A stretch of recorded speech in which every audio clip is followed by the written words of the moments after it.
Mega Man is brought to you by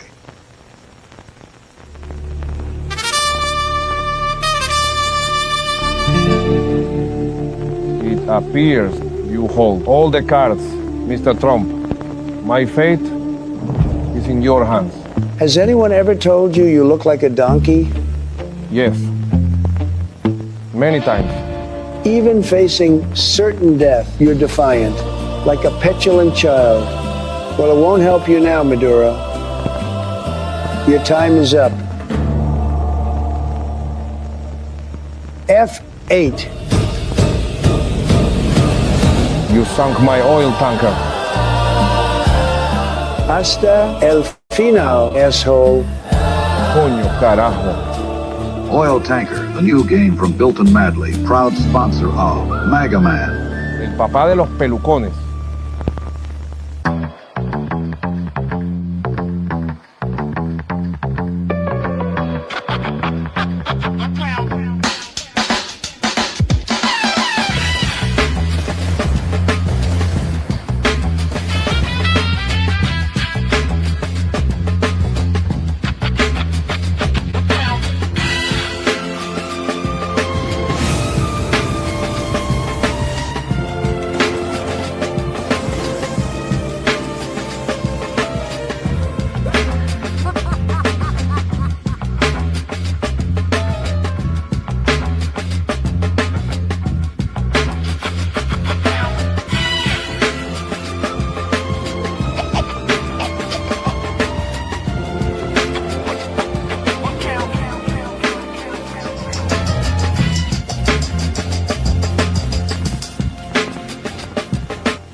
This is not going to be easy, but we'll make him talk. Torture, blackmail, bribery, whatever it takes. He's going to steal all the gold in Fort Knox. Well, that was easy. That's what you're talking about, right? The Porridge Pourers heist? More money in there than a Somali daycare. A lot of gold in Fort Stocks. I mean, Snort Fox. I mean, Sports Rocks. No, I mean, you know the thing. So it's a heist. Was that supposed to be a secret? Oh yeah, that's a secret. Don't tell anybody. Okay, Joe, sure thing. See you soon, buddy. Did somebody say secrets? You would not believe how much money I stole through Ukraine. And you didn't really think I got 80 million votes, did you? And wait till you hear what really happened to Barack's personal chef. Tell him the big guy sent you. Videos of over 100 instances of Superman catching people falling from buildings. Superman dips 30% more to cushion the blow of white people than he does blacks. This is a clear indication of implicit bias. There's no way around it. Superman is racist. What they neglected to tell you is that the white individuals all fell from skyscrapers. The black individuals fell from smaller buildings, on average, experiencing significantly lower velocities. And why does Superman live in Metropolis, the city with the lowest crime rate in America? Because it's also the city with the whitest population in America. To heck with this. I'm moving to Poland. I dress myself in cashmere. I dress myself in $100 Cleveland slacks. I dress myself in alligator shoes. I wear a $15,000 Rolex. I got Mercedes-Benz, Rolls Royce, that thing is home. I don't think it's still. Yeah, we don't care. I got Mercedes-Benz, Rolls Royce, that thing is home. I don't think it's still. Yeah, we don't care. I dress myself in cashmere. I'm here today because Raymond rather play the video games than play with me. Look, here go your controllers, play with me. I'm your game, play with me. This your game, play with me. I'm your game, play with me. This your game. I cook, I clean, I pay the bills. I cook, I clean, I pay the bills. I cook. Mr. Baptiste, your woman is upset. Mr. Baptiste, let me ask you this. Do you play a lot of video games? I'm here today because Raymond rather play the video games than play with me. Look, here go your controllers. Play with me. I'm your game. Play with me. This your game. Play with me. I'm your game. Play with me. This your game. I cook. I clean. I pay the bills. I cook. I cook. I clean. I pay the bills. I cook. Mr. Baptiste, your woman is upset. Mr. Baptiste, let me ask you this. Do you play a lot of video games?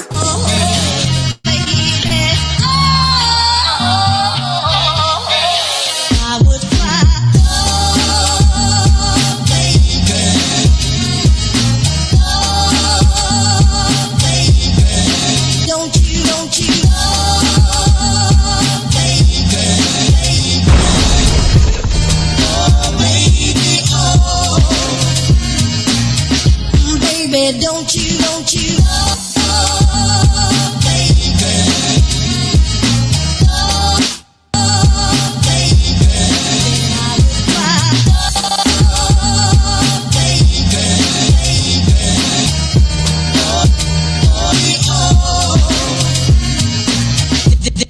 then I would cry.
Meticulous like a watchmaker, precision. I'm public enemy without the clock.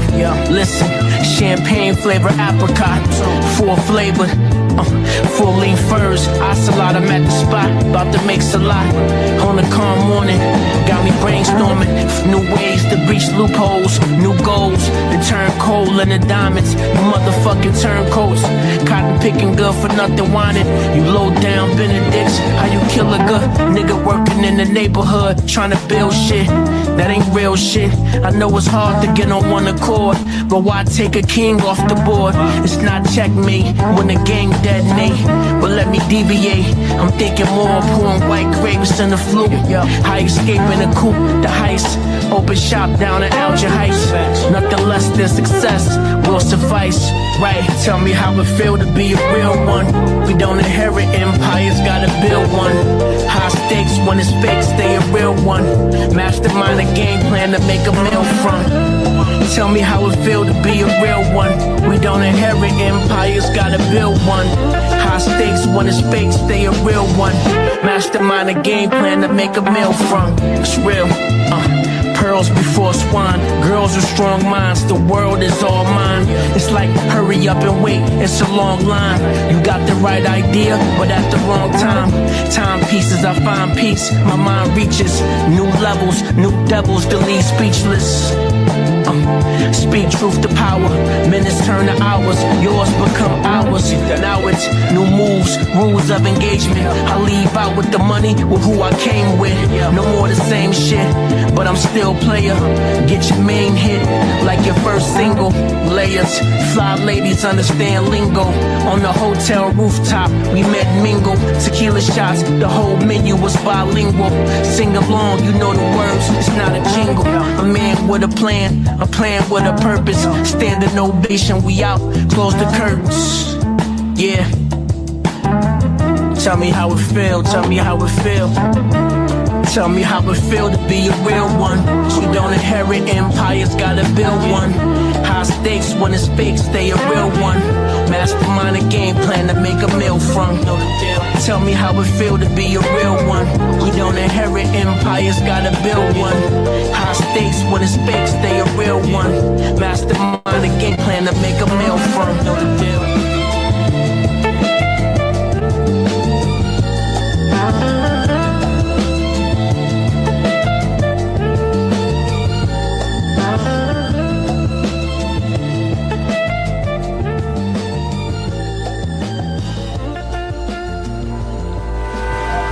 Walk with me.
What's up? What's up, man? I wanted to cover this Galentine's Day joint. I've been seeing these joints on social media all day, and then especially since we had the boy from Grits and Eggs on that Jam podcast laughing at Kevin Samuel's death. I really wasn't feeling that shit. Shout out to the content creators that actually covered that. I know BGS covered it. I know Mr. Z covered it, and a couple others. I think Tito might have covered it too. But yeah, that shit a bad look. Well, Valentine's Day is over, but it's officially Galentine's Day. Shout out to the MGTOW, SYSBM, Passport Bros, and the Trump administration for cutting DEI, because I don't think Valentine's Day has been good for these Keishas or the women in general. And I've been seeing Galentine's Day shit all over all over the internet. So I'm gonna actually play a couple of these Galentine's Day clips because they're pathetic. No matter what anybody says, we're winning this gender and culture war. I'll play a couple of these Galentine's Day clips, and then we're gonna we got these Keishas living in storage units. It was van life for a minute. So this is the direction the economy is going for these Keishas. Like I said, you're hearing less and less of these strong, independent posts all over social media. So let's play a couple of these.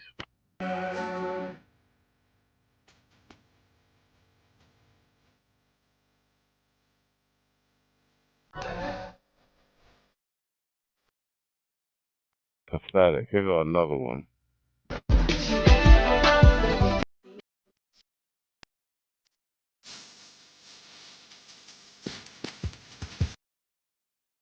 Yo, it's a whole bunch of. I picked the ones with the quiches. There's Asian chicks doing it, white chicks, but if you look at social media, it is majority quiches out here making these social media posts um with a whole bunch of chicks. And then some of that shit, it got like chicks all in lingerie all together like they having a sleepover.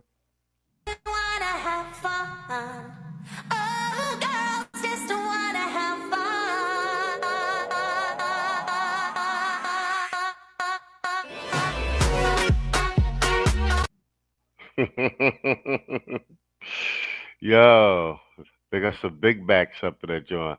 They making pizzas together. Yo, the men have officially. I know. I know Jones is getting knocked down, but the men have officially left the building, man. The men have officially left the building, and I think it's only going to be worse next year. I think it's only going to be worse next year, bro. Yeah, what's up with this? Okay, yeah, but this Well, is I saw another content creator talking about like the Galentines events that's going on. And listen, like, I agree completely with her. Like, we always want to talk about DL men, right? But what about DL women and women who are on the DL? Because some of these events, like, that are having like a super strict dress code to where it's like you have to wear, you know what I'm saying, like skimpy lingerie. Like, why can't I wear like a cute little pajama set? Like, it's a whole bunch of bitches here and a whole bunch of G-strings and push-up bras. Like, that's a little sus to me. Like, that sounds like some shit gonna be going down in a back room that I don't want to be no parts of. Like, y'all ain't got no male models here with the nice golden silk boxers oiled up serving us fruit platters or something. yo. She said the quiet part out. She said the quiet part out loud. I'm gonna replay it too. Yo, what up, K Sager? Is that Cortez? Is that Cortez? It's the same icon. No, we just hanging out for a while, man. Something like that. Like, that ain't the vibe. Like, you ain't got no men up in here. And you want me walking around basically in my birthday suit with a whole bunch of bitches? That's weird. I'm sorry. Yo, I'm glad somebody said the quiet part out loud. All this shit is halfway. This is a car. These Galentine's Day has turned into a carpet munching convention.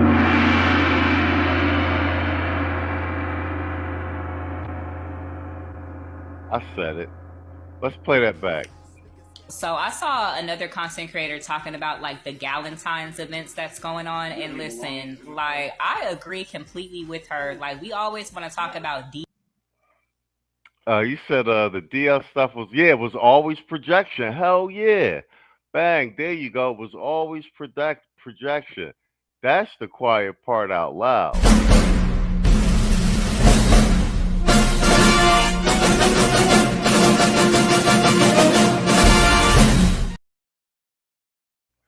Yeah, the was always projection. Black women historically were LGBT in high numbers. Their numbers, they got the highest rate right now. Yo, did you see this fucking fungus ringworm that's going around in the LGBT community? It's attacking mostly men. I seen it on social media. Yo, that shit crazy, bro. It's I seen pictures of dudes with it all in their mouth and their faces and shit. Bro, that shit look worse than monkeypox. Okay, it is you. You said YouTube changed your display name. Yup, Maya Angelou, Alice Walker, even Whitney Houston didn't like, man. She only started dating Bobby Brown because of status. Yeah, man, a lot, and then well, she, yo, Trump is forcing to release the full Epstein files. I just seen Alex Jones. I've been watching Alex Jones since like the early 2000s, bro. Actually, even before 2000. We were watching Alex Jones since like 98. But he was just over on Fresh and Fit podcast breaking down a whole bunch. Yo, it's wild stuff going on, but especially with black women, bro. Like, with the abortions and like with the Epstein shit. Yo, we was always saying that we're like they got 20 million abortions. What's happening to all them stem cells and embryonic fluid and all that material? Like, bro, they've been and apparently, go watch it. Alex Jones was just doing. He was just on Fresh and Fit breaking that shit all down, and how they be going after the black chicks in Africa and here in the States because they want the black babies, for the fluids. Um, Keisha wrapped up in some evil shit, man. I think a lot of brothers, shout out to AC. AC was ahead of the curve with that. Leave that shit alone, bro. Leave the Keisha alone. Let's run that shit. Let's run this one back. This is what this the chick. What's the caption? A lot of the Galentines events. It's giving women on the DL respectfully. So I saw another content creator talking about like the Galentines events that's going on, and listen, like I agree completely with her. Like we always want to talk about DL men, right? But what about DL women and women who are on the DL? Because some of these events like that are having like a super strict dress code to where it's like you have to wear, you know what I'm saying, like skimpy lingerie. Like, why can't I wear like a cute little pajama set? Like, it's a whole bunch of bitches here and a whole bunch of G-strings and push-up bras. Like, that's a little sus to me. Like, that sounds like some shit gonna be going down in a back room that I don't want to be no parts of. Like, y'all ain't got no male models here with the nice golden silk boxers oiled up serving us fruit platters or something like that. Like, that ain't the vibe. Like, you ain't got no men up in here and you want me walking around basically in my birthday suit with a whole bunch of bitches? That's weird. I'm sorry. Yo, I'm glad somebody finally just said it. Hell yeah, man. I'm glad somebody finally said it. Some of that shit coming around. But no, wait, what you say in the chat? You said speaking of Africa, did you hear about the new Mike Oliver in Kenya? Yeah, but that ain't even that. Alex Jones was talking about the multimillionaire old boy who's like supposed to be like the real vampire, and they got actual interviews with him in Africa where and the chicks look good too, with him asking basically to buy their babies and they're bidding on it. Yo, bro, that shit crazy, bro. They got actual footage. It's all these African chicks. I think it might be in Kenya, and it's him and some other white boy, and they're trying to buy the babies for like $10,000 or $20,000, and he's telling them what he's going to do with the babies. Like, bruh, it's crazy. So, yo, that daughter of the trade shit, that shit's still happening right now. And they listen, man. The way this shit really looking, they got all the resources and everything in Africa, but it really looked like the elites, aside from getting minerals and shit, like they harvesting black babies over there. And then over here in the States, we're getting all the cases they got the highest abortion rate. They only like what? If we 13% of the population and we do that double, so like Keisha's would be like 7% or something like that, 7 to 8%. They doing 20,000 ABs, bruh. You do the math. This Epstein file shit like really blow the lid off a lot of shit, man. Sleeping with the enemy, homie. They were trying to tell us with the movies, yo, I was thinking the same thing, bro. Yo, there's mad movies in the 90s and the 2000s about that shit. Yup, they was trying to tell us in the movies and the shows. And say, yeah, we 5% and Keisha 7%. Yo, I mean, I know everybody feel however they feel about Fresh and Fit, but I was just watching it before I went on. I'm on late because I was listening to Alex Jones break that shit down, bro. That shit crazy. It's Fresh and Fit. It's Alex Jones, and he's talking about like, like it was all you know, Caucasian women primarily on Epstein's Island, but there's another ranch in New Mexico, and that he was just saying how like the elites they want the black babies because the genetics and everything. This bro, I'm only gonna say but so much. He said, yeah, they're actually good when they're not on their antics. But yo, watch, because I was going to restream. I'm not playing that shit on my channel. Get my channel taken down. Because they're gonna start nipping the bud on this shit. the Epstein, yo, I'm telling you though. But like, yo, Alex Jones was over there breaking that shit down, bro. And like, when you look at like how the Vesta movement has been like amplified and everything, like there's money behind it, how the algorithm pushes it, and like yo, y'all seen what do you call it? What you call it? Tito got the series with the divestors taking L's. I know AC was doing it. I think it's Only Logical was doing it. You know, it was all this uptaking on that divest. How many like in the last 2 years, it's all these stories about the young divestor chick meeting somebody and they getting deleted. Like, bro, the yo, and that's like just the shit that's been reported. You know what I'm saying? Yo, so that MGTOW SYSBM shit, yo, I think that then at least for the productive black men, that done kept y'all out of a lot of stuff. He said, hell no, as soon as you press play, the live going to be over. Oh, hell yeah. Remember King Sigma started? Oh, yeah, started. Yeah. Hey, it's called the Swirl Mountain series. Yo, what up, No Name? Y'all in the building. What up, Playboy? We just got finished clowning some of this Galentine's Day stuff. I wanted to do it, like I said, because Passport OG, I seen that Passport OG video with FD Signifier and them jam boards, and that they plants too. Like I keep telling you, I mean, we just said it before, man. These new podcasts pop up and they in these fresh studios with the new mics and everything like that. They only been on for a little bit of while, and all of a sudden they got 100,000, 200,000 subscribers, and you see these moist young boys, bruh. Bro, they trying to what do you call it? They trying to flood the algorithm that we've primarily dominated with this watered down content. You know what I'm saying? With some of the talking points, but really flipping it and bouncing it. But yo, I'm no bullshit. Because I'm not gonna play this shit on my channel because they'll take my shit down. Well, I'm already shadow banned this shit.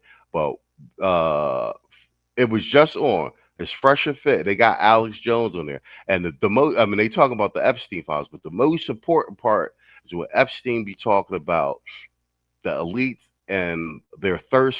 They want black for black babies and how they globally approach, you know what I'm saying, set up shit for black women and in Africa, and how like, yo, they got the farm, bro.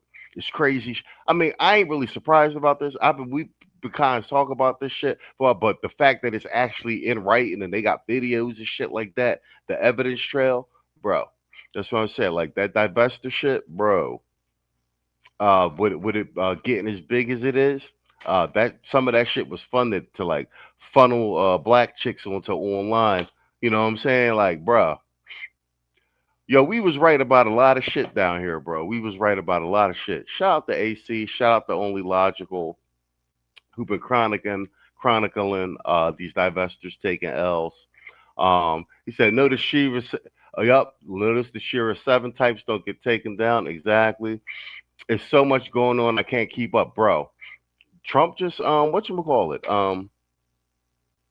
He's forcing Pam Bondi to release everything. He's just going scorched earth. Like, I don't care. You know what I'm saying? Yo, I'm trying to tell you, the Prime Minister of England, they're about to give him a vote of no confidence. Prince Andrew just got turned over to the police, and the King Charles is going to cooperate with the police. I've been posting the Jones in the community tab, all these people resigning and getting arrested at Yale, Columbia, motherfuckers stepping down from boards, ambassadors, bro. Wild. He said, and Shira literally told black women to delete their husbands, yup, for insurance money. Dead ass. She sure enough did. Yo, she sure enough did, bro. Like,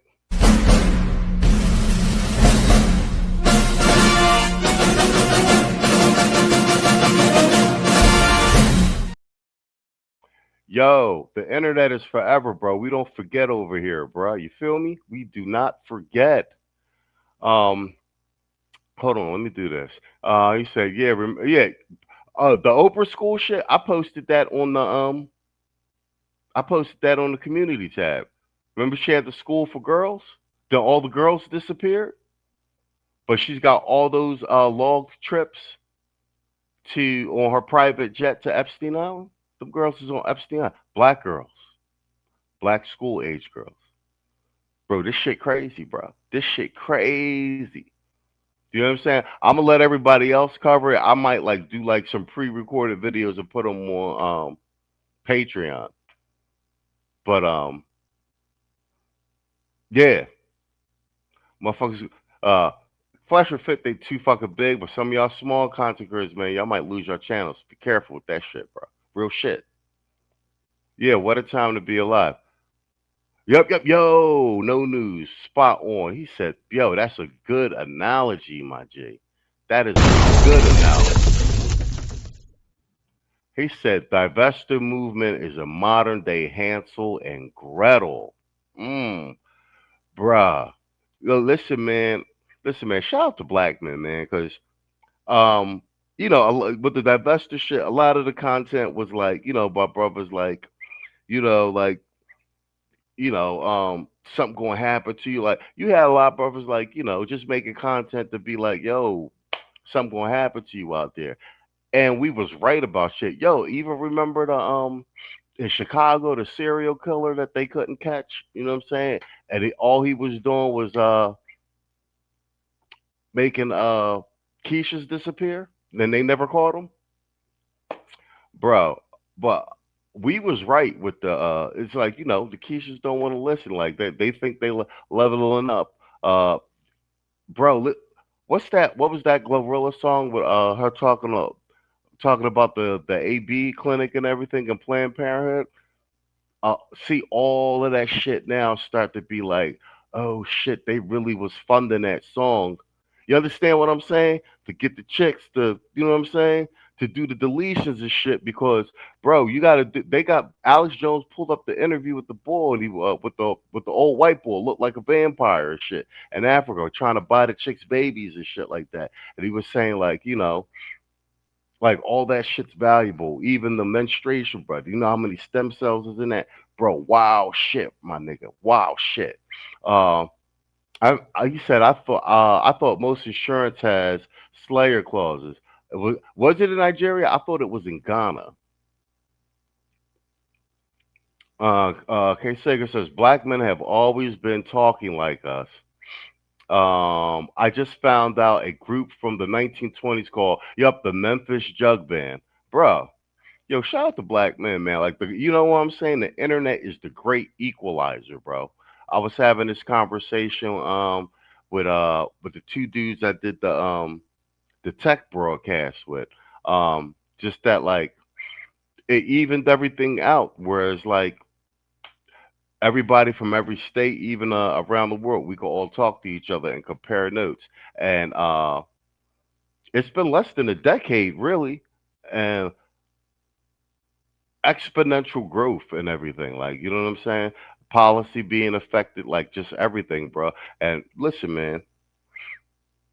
We gonna stick to the numbers and everything. Fuck what you heard. Black men, no matter how bad things is with the economy and this and yo, black men, we up, Keisha down. Speaking of which, I'm gonna do the tail end of this Galentine's joint right now because we just seen they trying to flex the Galentine's joint like, oh, it's women, you know, we all getting together. And you see, I got the Keisha at the end saying like, nah, this some carpet munching convention shit.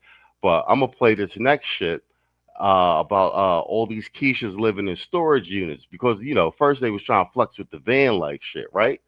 So Galentine's Day really is that because they ain't got no man, ain't nobody buying them no gifts, and these biatches is broke. He said, "This is what Red Pill is about, but bigger content creators want everything to be about dating." Um, Here's the thing, Mr. Izzo with the Izzo. What up, Playboy? Yo, I dropped the link if you want to come out and hang out with us. We just gonna go through some shit. Yo, you good for tomorrow? You good for tomorrow for the panel?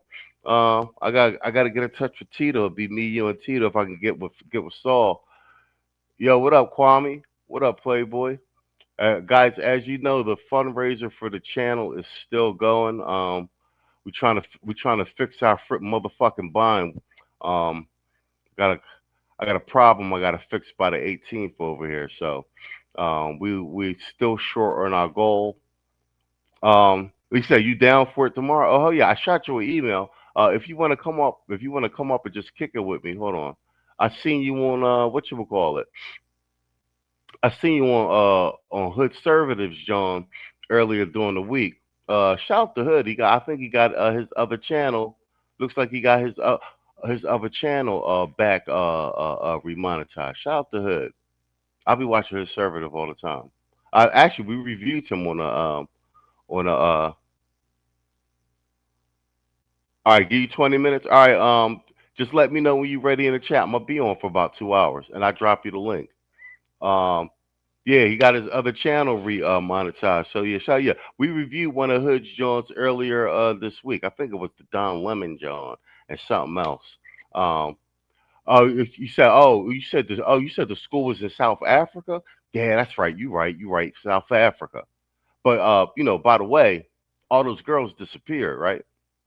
There was some allegations of actual abuse of some of them, and then the school got shut down and all the girls disappeared. And her I got the meme. I was afraid to post it on the community tab because I ain't want the AI or somebody to flag the channel and shit, and what I'm saying. So I might just put it in the members tab for Patreon. But remember, she had that spirit. Oprah endorsed that spiritual leader from Brazil, and then he ended up getting arrested for how do I say this?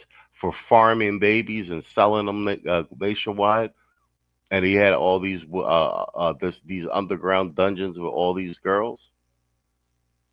And Oprah had him all on her show. She was endorsing them. Oprah got her hands on everything, on the Weinstein shit. She was bringing people to Weinstein. She's got her hands all in the Epstein shit. So y'all think Oprah became a billionaire because she's talented, huh?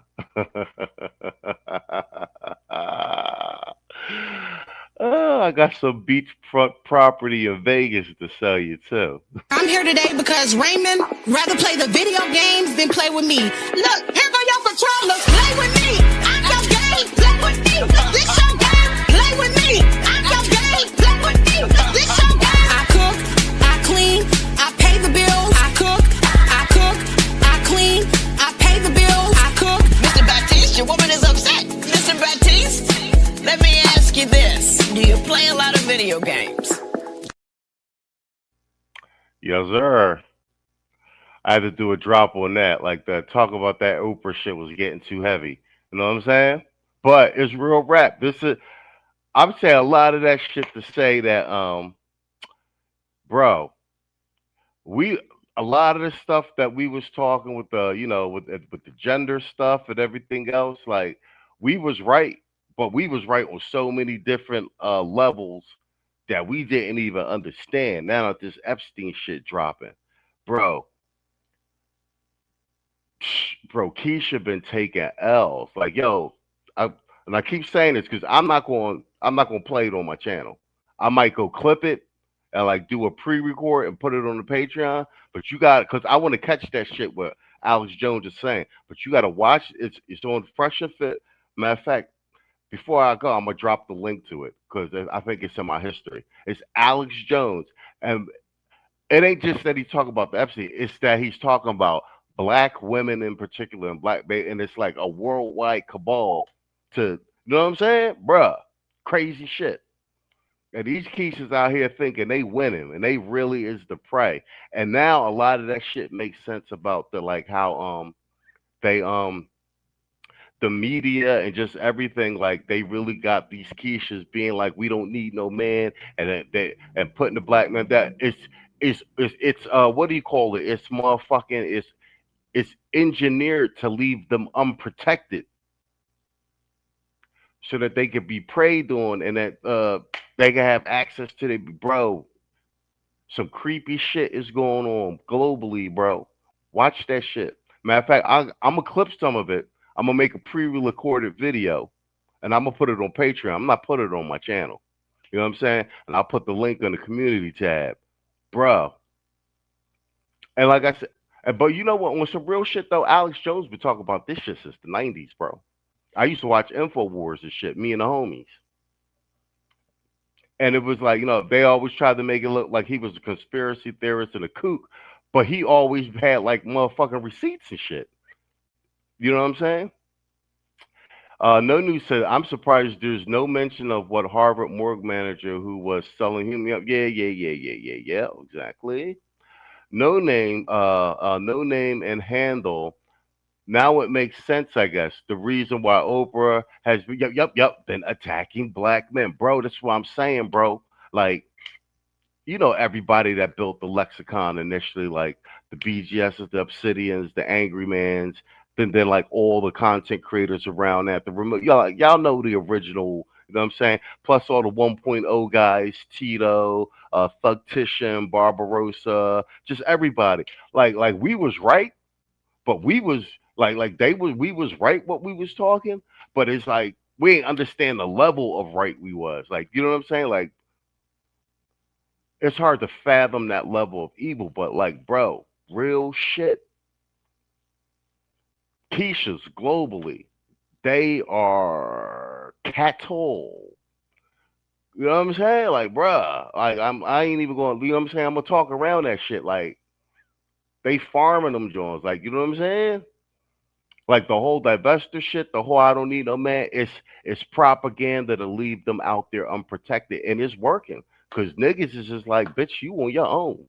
Like, you know what I'm saying? We don't give a, you know what I'm saying? It worked. It worked. As far as I'm concerned, man, that's the price of betrayal. You know what I'm saying? I'm real shit. Shout out to AC. Mr. O said, did you see a Keisha judge here in Chicago basically, took money out of one of the last surviving Tuskegee Airmen?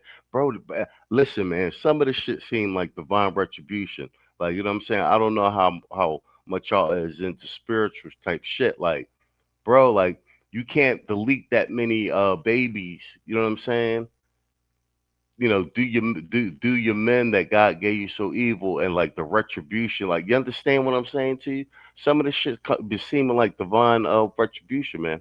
Nobody had any idea how close to the truth y'all were. Yo, bro, listen, like, and they about to release the whole they're unredacting a bunch of the bro, you got just listen, I fucks with Trump. Like, he's just on some scorched earth shit. Like, all right, everybody, like, the chips gonna fall where they may. Like, y'all gonna catch strays. Some people going reputation gonna be. Trump kind of like, I ain't do nothing. So fuck y'all. Drop it. Unredacted. I gotta win these midterms. We gotta get Vance and Rubio elected.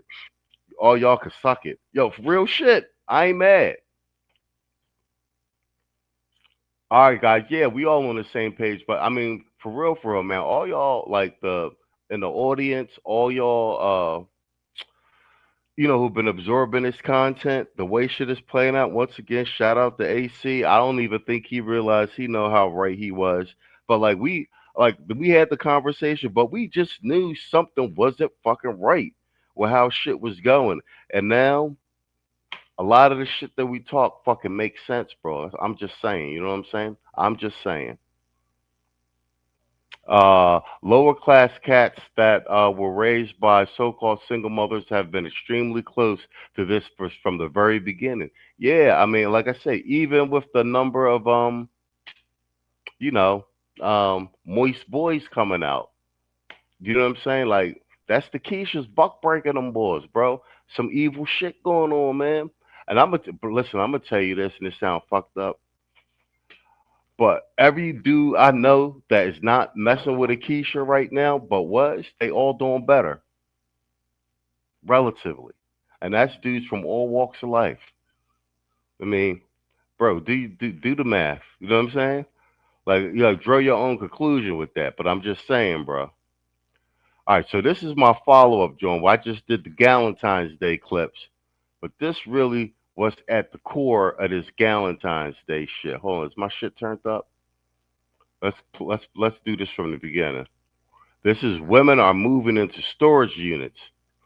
Can't afford life anymore alone. Haven. I gotta go talk to the cops because Wadey is living in our storage facility and she won't leave. I'm homeless and I get ready for work at the gym. In my 20s, I'm a single mom, and right now I'm homeless, living out of a car with my 2-year-old son. How destructive men can be. Living out of her car with her 2-year-old son. Hey guys, like, we almost never ask for money, but like I said, we got this fundraiser. Support the stream if you can. Like, we really appreciate it. Let me see. What's that? You said case cap. Hold on. Say yes, and that's all connected to the black male homicide rate, bro. It's a cycle. It's like a perpetual motion machine. He said, same here. I don't see any black men getting locked up in real life who are dating out. Oh yeah, bro. Don't even start with the witch thing. We did a whole thing on witchcraft. I think first or second season, and Jeremy Hill. Shout out to Jeremy Hill show. Was doing that joint. And we got they got the joint with the Facebook groups where a chick was saying like, yo, she in the Facebook group, and it's 30,000 witches in there, all live, and young broads and everything, and they casting spells on niggas and stuff like that. Like, bro, so this some real Sodom and Gomorrah shit going on, man. Mr. O says, I lack empathy for Keisha. But yeah, it's coming like that. Yup, so many sodomites at work. Hell yeah. So-called single mothers equals with. Bro, listen, this Epstein, like, people gonna be covering it on their channel and stuff is coming, but what really struck me, I'll say it again, is that like a lot of stuff that we was talking with the black community, like while we was talking about the Keishas and all the red pill and the save yourself black men and all that other shit, like that shit is deeper. Like it hits for niggas. It changed a lot of niggas' life, but that shit, when you layer that on top of the Epstein shit, it's actually deeper than we really think. And like I said, just watch that shit on Fresh and Fit. You ain't gotta watch the whole shit. Just watch the part where Alex Jones is talking about black women in Africa and the United States and how important the abortions and all that stuff is, bro, and like how they're preying on because the black DNA, you know what I'm saying? Where our genetics, the stem cells, and how they need that shit. I'm talking around the subject unit right here, but how like there's a global organized network to really siphon black women from the states, and you don't understand what I'm saying to you. You know what I'm saying? Like, bruh, yo, we was right, bro. We was right. The winds of winter are harsh, isn't it, bro? It's some scary shit going on, nigga. Shira 7 and Keisha's globally, and the babies are the target. And it makes so much sense about how much effort was put into having the Keishas be like, we don't need men. We don't need men in the house. We don't need no men to man. You know what I'm saying?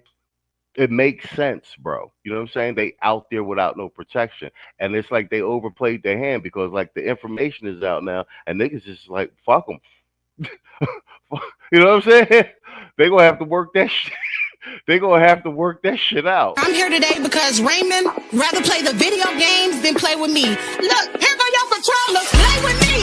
I'm your game. Play with me. This your game. Play with me. I'm your game. Play with me. This your game.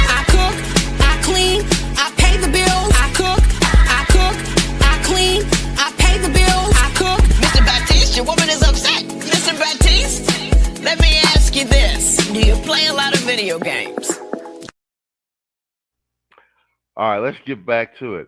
Kwame said, yeah, thanks to my mom's mistreatment of me as a child, I refused to deal with Akeisha. Bro. They were streaming on Rumble, but it's here on YouTube. When I was watching the stream though, YouTube kept what do you call it? Like not stopping it. Yeah, it kept stopping the stream, and you had to refresh to get. You know what I'm saying? Like YouTube was messing with the stream. Like I said, I'm gonna go back when this is over, and I want to get that piece where Alex Jones talking, and I'm probably just gonna do a pre-record video, and I'm gonna put it on Patreon. I'm not putting that shit on my channel. You feel me? Let's get back to this real quick, because this is me tying it into the Galentines. It shows you how men have no regard for life. Really need to start reducing the male population.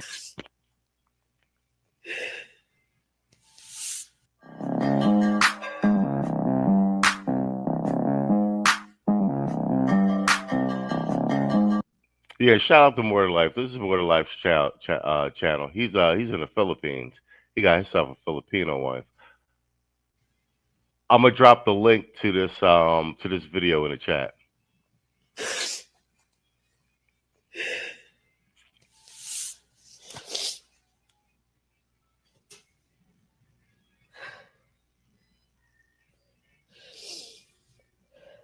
Matter of fact, guys, drop the W's in the chat, because black men, we winning, man.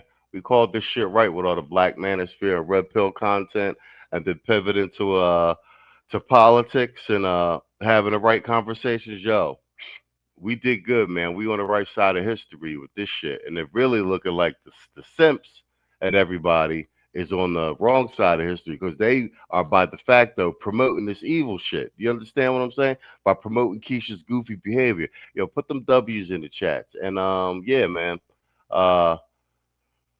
Where's my shit? Yeah, support the stream if you can. Send it through Cash App though. Screw Super Chat for right now. Let's get back to this.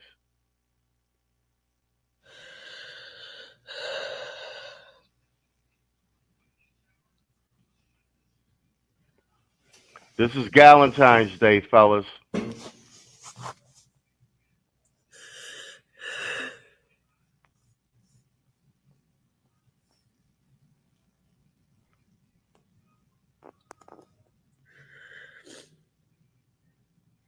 Today, I want to talk about how important it is to weigh out your options when it comes down to you being able to maintain a spiritual relationship with your guides and ancestors.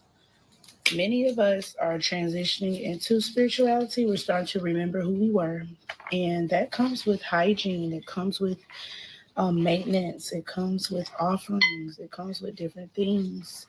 And I currently know that. Well, I should say it come with hygiene. It's crazy that these chicks got to talk to each other about hygiene. Mr. O said, I love the way you cry, girl. You stupid. Hold on.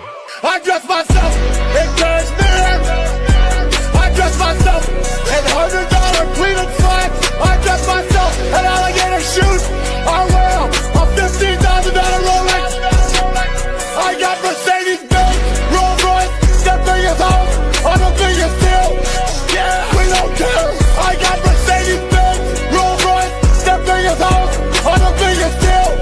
Yeah, we don't care.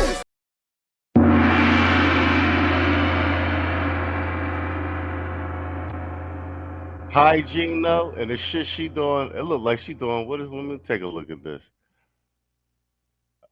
Yeah, she got the witch look.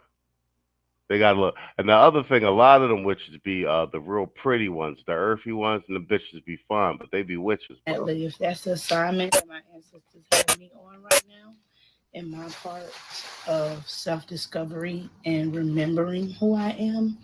So I live in Airbnbs full time, but that does not stop the show of my spiritual hygiene, my maintenance, and the things that I do to show gratitude and appreciation to my lineage, to myself. So she's actually inside the storage unit. Inside the storage unit, making videos, clipping roses, keeping her hygiene up. I mean, is it me? Like this, it is officially winter is officially here. We had the snow and everything, but it's definitely a different tone to a lot of the content on social media now with these quiches. They ain't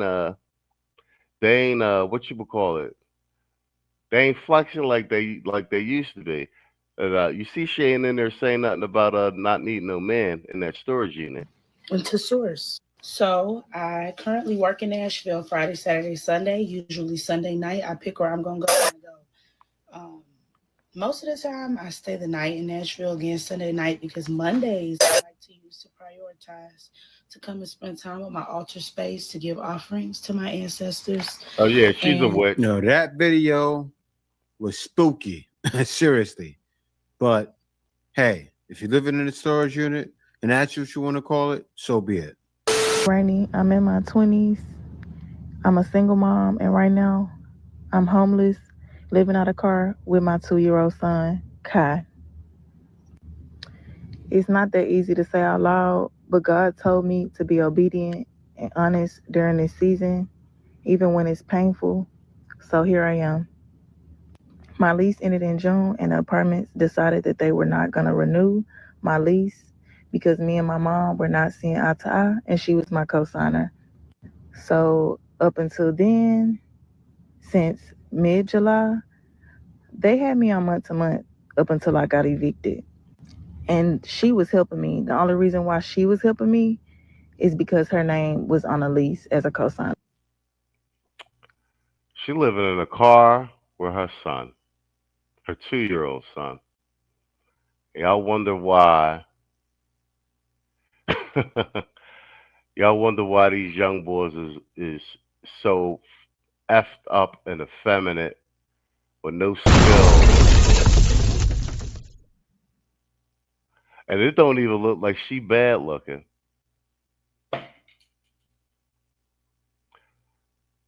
Yup, so he has to suffer. Bro, do not get one of these Keishas pregnant, man. I'm telling you. I see that TikTok creator fund is dried up under new ownership. The other thing with these videos, I was pointing that out the other day. I did another one of these with these chicks living in their cars. It's these TikToks. This is like internet dry begging. They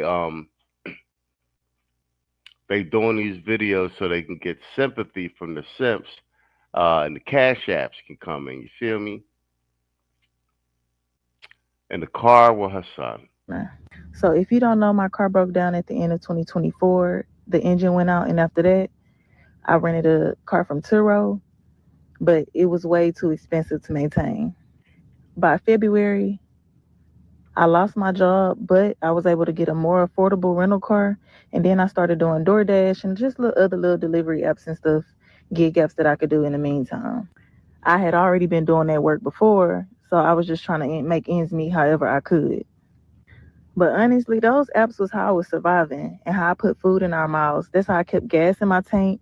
That's how I stayed afloat. But eventually, it really just started falling apart.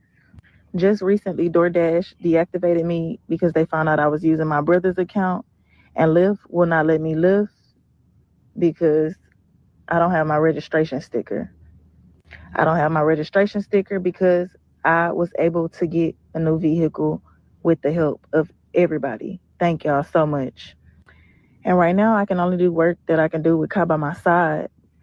And then he recently got kicked out of daycare due to behavioral issues. But we're waiting on his autism evaluation for August the 24th. I just can't leave him with anybody. He don't got autism. She trying to get a disability check. And he got behavioral issues because you're living out of a goddamn car.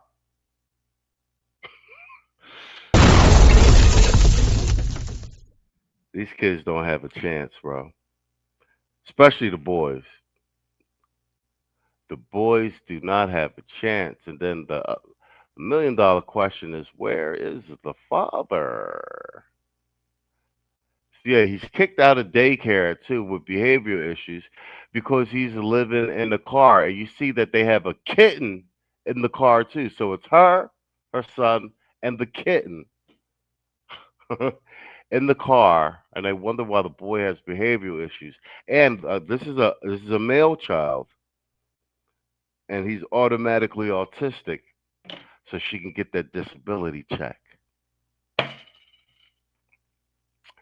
And that in turn is going to slow his academic and educational progress. Yo, they ruin him from the gate, bro. Nasty work. Shout out to AC. Yep, and yes, and she's got to put that boy on meds, which causes real behavior issues in adulthood. You're watching it right here in real time. How to destroy a young black male. He's 2. I already don't have anybody. So I'm just doing whatever work I can do with him, with me. I do plan on finding him a new daycare, one that will accept him until we can get, his evaluation and things sorted out. I just want to say, even in the chaos. Oh yeah, I know autism is a real thing, and I know more. More and more of it is more and more children are being born autistic. Nonetheless, a lot of I know from personal experience and family and everything. I ain't gonna put the business out in the street. Motherfucker, Keisha's is they trying to get their kids diagnosed, so they get those disability checks.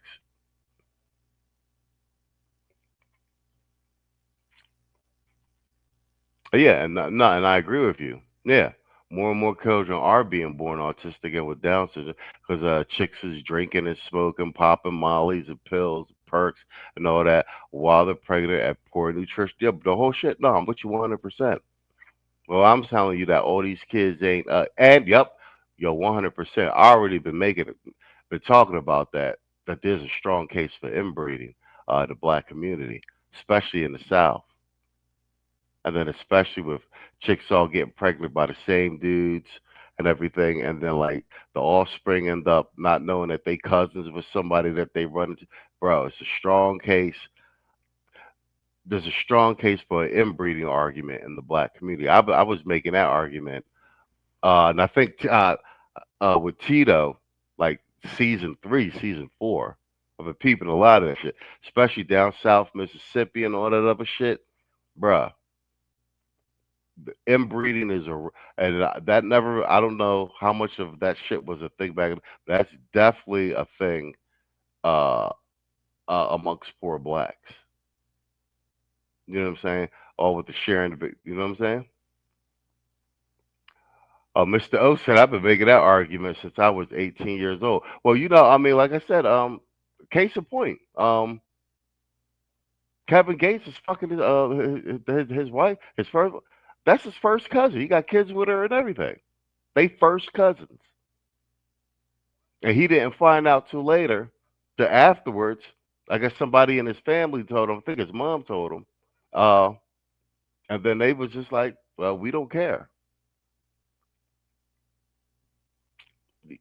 Yeah, Draca, whatever her name is, Draca, that's his first cousin. And they out in the open with that shit. They got kids and everything. That's inbreeding.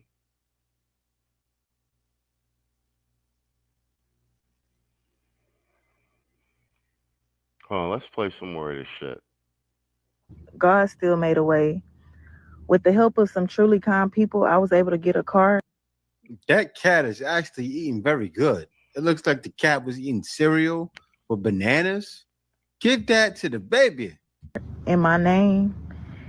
And this car is just everything to us right now. It's our shelter, our safety, and our second chance.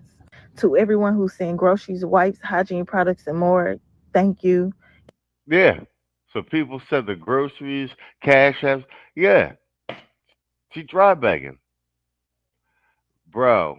Living in a car and like, yo, you can always depend on the simp.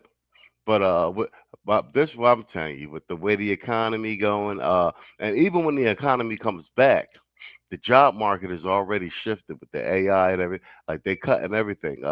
So even the simps ain't gonna have money and everything. You know what I'm saying? Hold on, let me drop the link for Mr. O. Hold on for a second. All right, we get started early. This would be the pre-Sunday joint. Yeah, that link's for Mr. O. This guy, we would go through a couple more of these joints.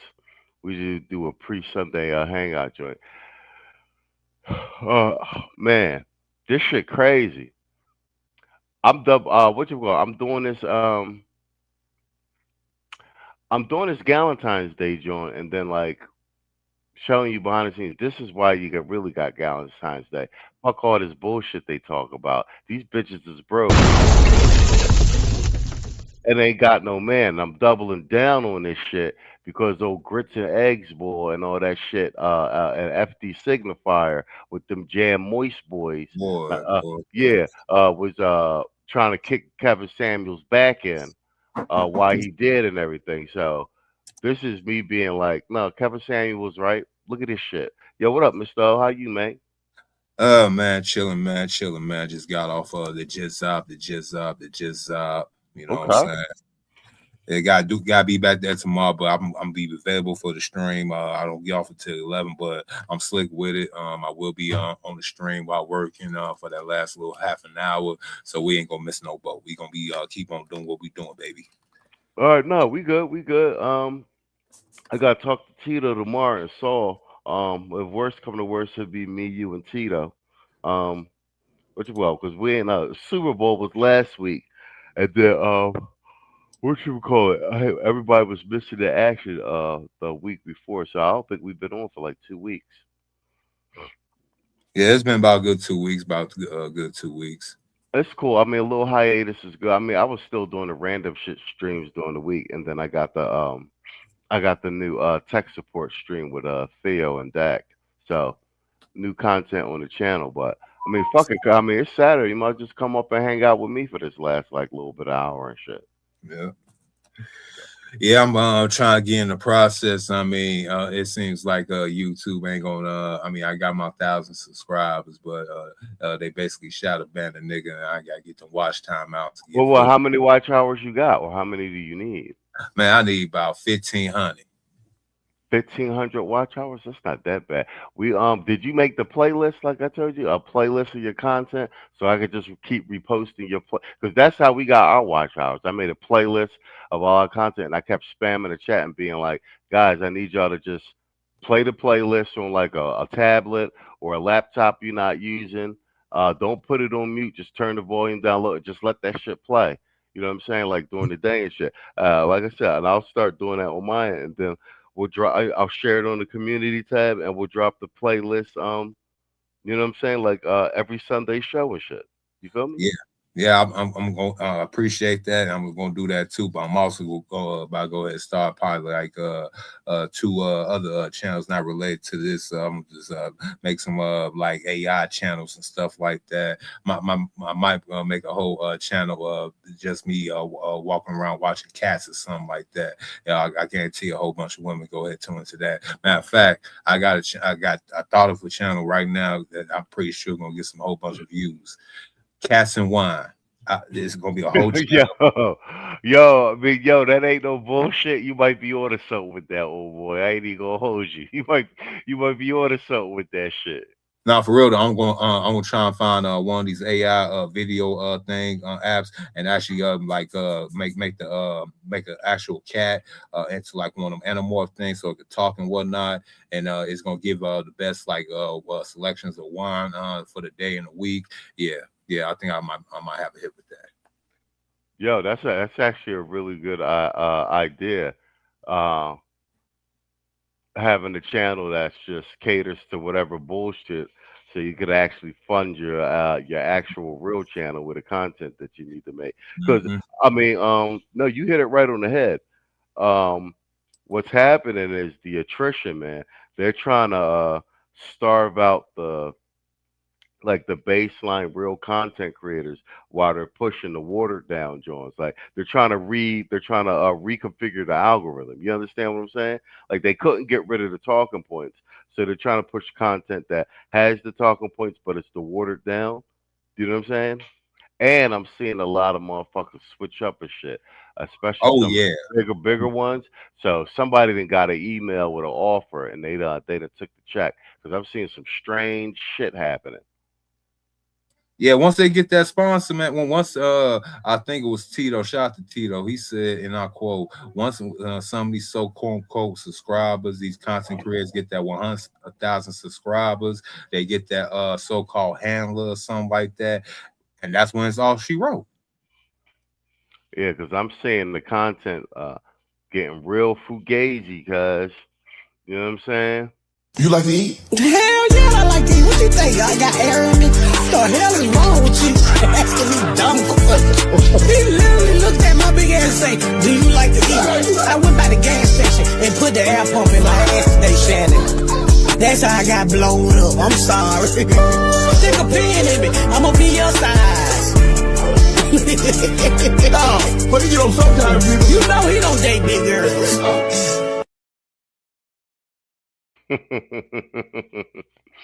All right, let's play some more of these Keisha's taking L's living in storage units. Your kindness has kept us going, but currently we are out of Pampers and we need groceries to last at least for a week until I get my stamps. The diapers are on our Amazon wish list, which is linked in my bio. Every bit truly helps us get through the day. Right now we're raising funds through Spot Fund to help get us stable.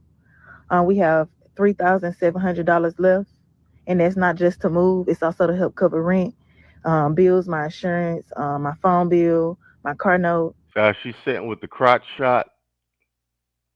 Yo, niggas can't get online and beg for motherfucking money and motherfuckers send them shit for it. You know what I'm saying, bro? This horrible to say, but yeah. The environment is closing in on them, and like I said, we need an attrition to dry up of the simps. So this shit ain't even a motherfucking option. Man, the simps. The thing about the simps, they just like how Jesus talked about the poor. You know, he said the poor and the simps and the 304s will forever be among you. The thing about the simp being a simp, it's indoctrinating to his brain.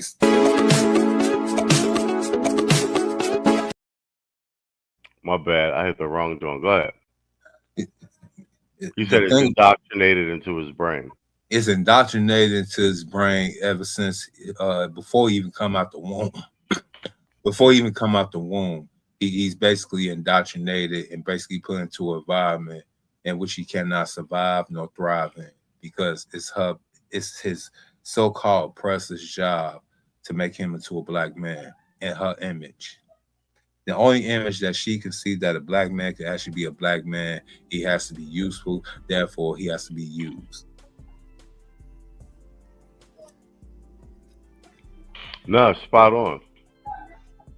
Spot on. Hold on, let's get back to this real quick. All right, let's let this rock. Just until I can find and I won't do how I usually do. Guys, if it's in your heart to donate, definitely send her some money. No, she's out there. Nope. That's what I'm talking about. He over in the Philippines still, the simp chip is strong in these Negroes, bro. Like, this is the setup. You see, she's sitting with the crotch shot, you know what I'm saying? And she probably tricking too. No. Oh, yeah. Almost definitely. We not. This is what I'm talking about, man. Like, niggas, man. Like, They can't just do the content like, because these are same niggas that won't like be like, yo, go support this other content creator and shit. But you telling your audience to go send money to some stranger Keisha. That's what I'm talking about, man. Yep. Y'all niggas gotta get that shit together. It's from Amazon. I use about 6 of them, and that's where I keep my clothes and important papers. I'm homeless, and I get ready for work at the gym. A lot of people don't understand why somebody would choose to be homeless, and honestly, rent was kicking my ass. I was paying $2,000 in household bills, and now I pay $20 for my gym membership.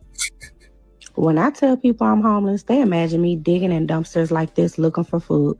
I chose to be homeless because I'm tired of paying bills and I need to save some money. They didn't want to give me food stamps, so I'm out here living rent-free, eating ribs. I'm homeless, and this is where I sleep. Yo, did they really up? She really up here doing an expose like it's Oprah. Like, you know what I'm saying, bro? Yeah, the sip chip is strong. Go ahead, bro. This is what I'm talking about. See, and I guarantee. Hey, listen here. Even my wife's subscribers that follow my channel, I'm streaming live too. Even to my wife's subscribers, this is y'all monster right here. Y'all created this monster. Not just amongst my own race of women, but with your race of women as well, and other races of women in this Western society and civilization. You have created a class of uber entitled spoiled brats. Uber entitled spoiled brats that ain't even got a clue. Like, you literally got the best choices that any other woman in any other time period in history, and you choose to be homeless. Yo, facts. Yo, Music Man in the building. Southwest Philly in the building. That's Music Man. Yeah, he's from Philly. Southwest. Y'all from the same hood from where Bean's from. I know about Southwest. I've never been there, but I've been doing my reconnaissance. I've been doing my research. I'm trying to fit myself on one of these days to visit Philly, give me an authentic cheesesteak. You know, I gotta go give me an authentic cheesesteak straight from Philly one day. So I've been doing my reconnaissance. Oh yeah. I mean, all the good ones really in the hood. You can go to Max's though. Don't do the Geno shit. That shit. Again. You don't need to take no trip up Southwest. They be shooting. That's why I always. When he was like, "Yo, he from Southwest," I was like, "Oh, okay. I don't need to mess with you." I got shot up Southwest. Well, you know, I probably should have said that. What you would call it? Cheese Doodle, what up? Yo, what up, Cheese? The Zoodle. What up? All right, let's go. Let's play some more. Yeah, she really think this shit a flex. Yeah, I'm homeless and this is where I sleep. When I left my apartment, I thought I'd be living in my car rent-free. The day I moved out, my car completely shut down, but it was too late to go back. I slept in that car so many nights without air and heat until one day I just couldn't take it. I told my manager I was living in a broke-down car, and now I sleep at work. I'm homeless, and this is where I hide my stuff. My office has a locked cabinet, so I like to keep about a week's worth of stuff so I don't have to go to storage as often. This is what I'm talking about. Hold on. This is what I'm talking about. This is what I'm talking about the safety net for the Keishas and the women. Like, in what world can you tell your boss that you're sleeping in your car, maybe even fucking keep your job, let alone that you're sleeping in your car and then they let you live and sleep at work? That's what I'm talking about, man. All that safety net shit gotta get cut. You know what I'm saying? I'll give you one better, Machismo. You mean tell me that the modern woman, especially the modern B-dub, the Keisha, she would rather go ahead and literally be a fucking slave to her employer, asking her employer for housing, a job, money, and all that good stuff, instead of going to the black man? Yo, 100%, bro. And that's why we was talking earlier, like, about this Epstein shit and the shit Alex Jones was talking about, like what we used to say about the deletion rates and the divestiture shit, and like all that shit tied together, man. Like a lot of this, you don't understand what I'm saying, T? And we looking at the tail end result of like a lot of this shit because it actually is winter right now, like literally, and it's Galentine's Day. We just covered this Galentine's Day, John. Bunch of lonely bitches all together and lingerie and shit. Bro, I've been seeing that. What you would call it? And I wanna. They doing Galentine's Day because these bitches is homeless. They ain't got no man and they no protection. I have a lot of scrubs for work, socks, underwear, and also my iron and ironing pad. Although I don't sleep here, I like to keep extra things I might need in case I run out of something in my gym bag. My cabinet comes with 2 keys. One with me just so I won't lose both, and you do need a key to unlock it. I got this security bar from Amazon, and I keep it on the door just in case I need to change clothes in between jobs or act like I'm in here doing some work. I'm homeless, and this is the shower I use at the gym. What the hell?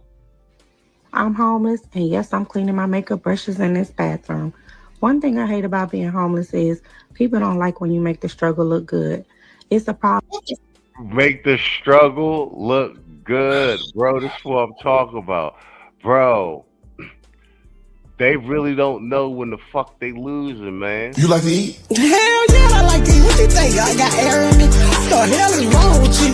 Asking me dumb questions. He literally looked at my big ass and say, do you like to eat? I went by the gas station and put the air pump in my ass today, Shannon. That's how I got blown up. I'm sorry. Stick a pin in me. I'm gonna be your size. But you know, sometimes you know he don't date big girls.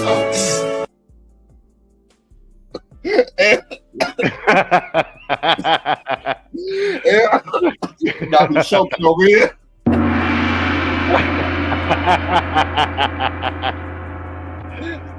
I forgot what I was about to say, man. Damn it.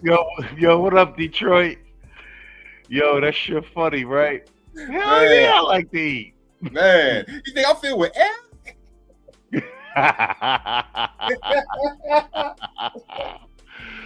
Oh my God. But just like the bitch was talking about, people don't like it when you make the struggle look good. Oh yeah, bro. Like sis, you living at your job, doing your makeup in the work bathroom, and sleeping at your job. That shit don't look good, my nizzle. I know she got a decent amount of money. Ever since I know since send her cash apps, PayPals, probably hit her little look, how much you want to bet that she doing OnlyFans up in that Oh yeah, but this is what I'm talking about too. Like this is the new dry begging. You know what I'm saying? She got her cash app in her bio and everything. Yo, all simps must die, man. All simps must die. Of all genders. All genders must die. Yeah, because Trump doing his job, cutting DEI, getting rid of all the Keisha jobs. You know what I'm saying? They falling down, and then there's simps running around trying to catch them bitches falling out the air. You know what I'm saying? Yo, real shit, my nigga. Yeah. Real shit, my nigga. You know what I'm saying? Eggs. Who else the other sip ass nigga that been trying to go ahead and catch them out of the fire and not hit the stove of winter? Who else been But a lot of them been jumping out the window. They've been jumping out the window in the building of failure, only to land outside in the pile of snow of winter. But they looking for a simp out there with no jacket, no just a safety net to catch it. Now, I mean, I will say this, shout out to the brothers, and even to the white boys, and especially the Asians over in China. They caught on to the red pill shit late. But they went savage with it. They 10x on they shit. They went 10x on they shit. Oh, them the Koreans and the Japanese. I was just about to say them. They not fucking around. They shout out to the South Koreans. We got forget the Chinese. Shout out to the South Koreans. They let that 4B movement. They was pushing over there. They let that thing fall by the wayside. You don't even hear about it no more. You don't hear no even Keisha's in America only talk about that 4B crap. Man, shout out to them dudes out there in South Korea. Oh no, they're letting them bitches grow old and starve. Tito, once again, Tito is right with this foreshadowing, because I'm glad you said that, because over in Korea now they got whole apartment buildings that are just women, unmarried old women, and they all have to live together in like these apartment units because they don't have any men, and they're there to like, to make sure, like, you know what I'm saying, like they got no support. A lot of them don't have any, like their family's already dead, and it's just all middle-aged older women who never got married. They don't make enough, and they have to. They're like these apartment buildings. Yeah. You know what me and Hood Sturdy call that? We had talked about this theory on his stream. Me, him, and another guy by the name of SKC. It's called the Longhouse theory. Okay. Yeah, see, you gotta Google it because it's kind of hard for me to articulate. There's so many nuances into this particular thing, but basically, it's like a whole theory of one big long house. You have a hierarchy of old chicks, basically, run ramshot against the younger and middle-aged chicks. You know what I'm saying? And it's just like having a plantation with just all women, bro. Yeah. No, and old women. It's a lot of menopause up in that building, bro. You know what I'm saying? You know what I'm saying? Too much estrogen and too much menopause. That ain't a recipe for nothing. You know what I'm saying? Oh yeah. Right. Yeah. Just look at a log house theory. Okay, bet log house here. Hold on, let's drop old big back Keisha. You like to eat? Hell yeah, I like to eat. What you think? I got air in me? What the hell is wrong with you? Asking me dumb questions. He literally looked at my big ass and say, do you like to eat? I went by the gas station and put the air pump in my ass today, Shannon. That's how I got blown up. I'm sorry. Stick a pin in me. I'ma be your size. But sometimes you know he don't date big girls.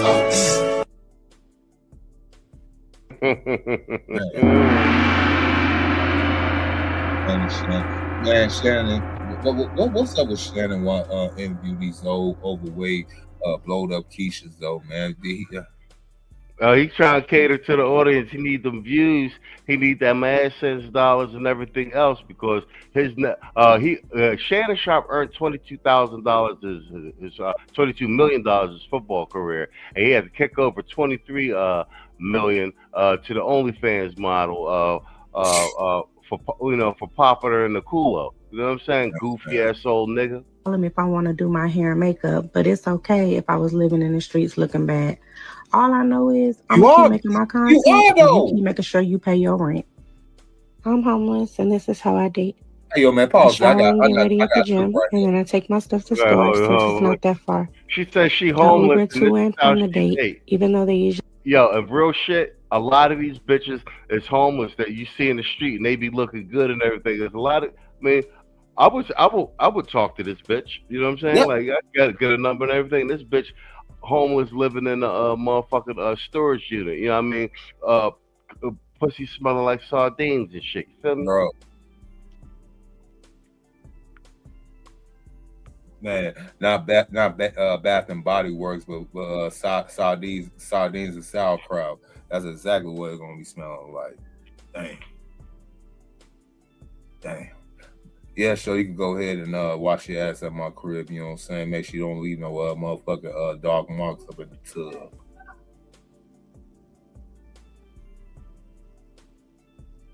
But yeah, I'm glad you said that.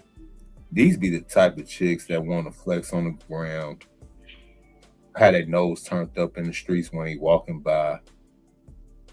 At night, she got to sleep on a damn airbed or a damn chair, her damn job. Tragic. Tragic.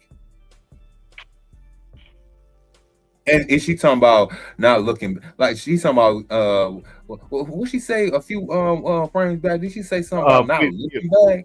Yeah, people hate it when you don't make the struggle look bad. Like, bitch, you homeless.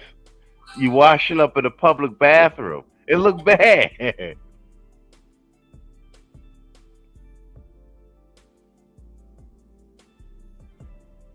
Yo, you muted yourself, oh. Oh, you muted yourself. Yeah, I'm back. I got a call. Oh, okay.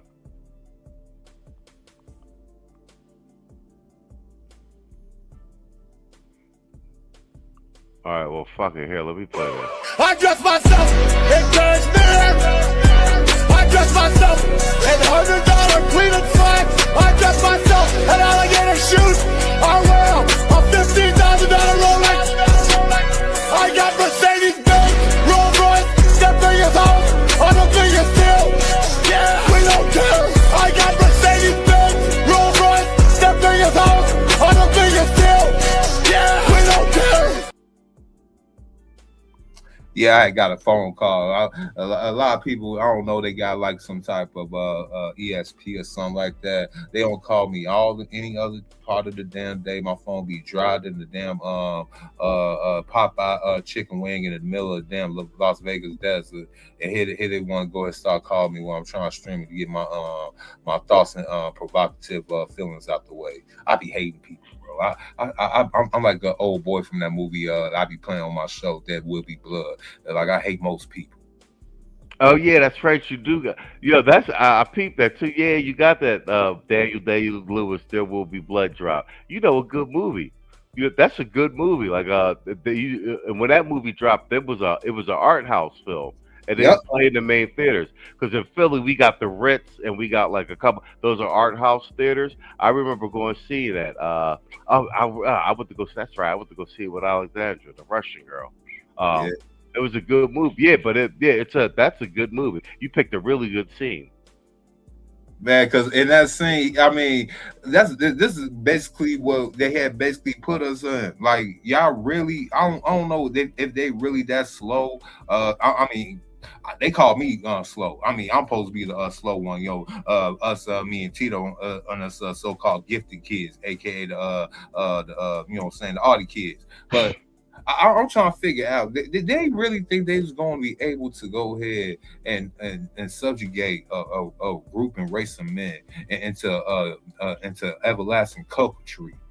Into being in so happy regards that they be in the hopes of getting some black vagina in their life until they fucking realize they said, and they had to treat it like the spoon from the Matrix. There's no black vagina. There isn't. That's no loyal black vagina. No. You just have to go ahead and understand that all vaginas, black included, is all for the taking. And once you see that, and you be like, you know what? You mean to tell me I sacrifice all my time, my energy? You know what I'm saying? I got to do. I'm in a competition. Look, he said this. He said, I have a competition inside me, and I want no one else to succeed because y'all basically made us into failures. Y'all basically took every avenue to let us win. Let us be the so-called quote unquote man that y'all desire, and y'all keep on sabotaging us. So yeah, I have a competition in me, and I want nobody to succeed, especially my biggest eye. Hell yeah, yo, what up, Music Man? My man. This is the same chick who will get on the panel in her car and say men's supposed to make exactly over $100,000. But on some real shit, hold on. Shout out Music Man, 215, Southwest Philly in the motherfucking building. Yo, I got the cash app, man. He said for the Saturday night fun. Man, I appreciate you, bro. We gotta do some goddamn drops. Hold on, but we gonna start off with slick with motherfucking Ric Flair. I dress myself in cashmere. I dress myself in $100 Cleveland slacks. I dress myself in alligator shoes. I wear a $15,000 Rolex. I got Mercedes-Benz, Rolls Royce, that thing is house. I don't think it's still. Yeah, we don't care. I got Mercedes-Benz, Rolls Royce, that thing is house. I don't think it's still. Yeah, we don't care. I dress myself. Am I the meanest? Sure enough. Am I the prettiest? Sure enough. Am I the baddest mofo low down around this town? Sure enough. Well, who am I? Sure enough. Who am I? Sure enough. I can't hear you. Sure enough. Off by a stop.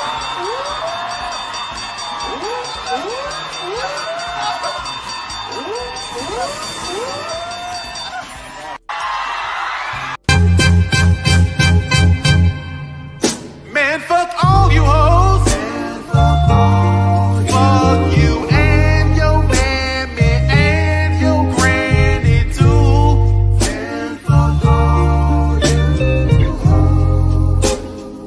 I'm sick of this shit. Fuck all you hoes. Don't give a damn, bitch, what you wanna do.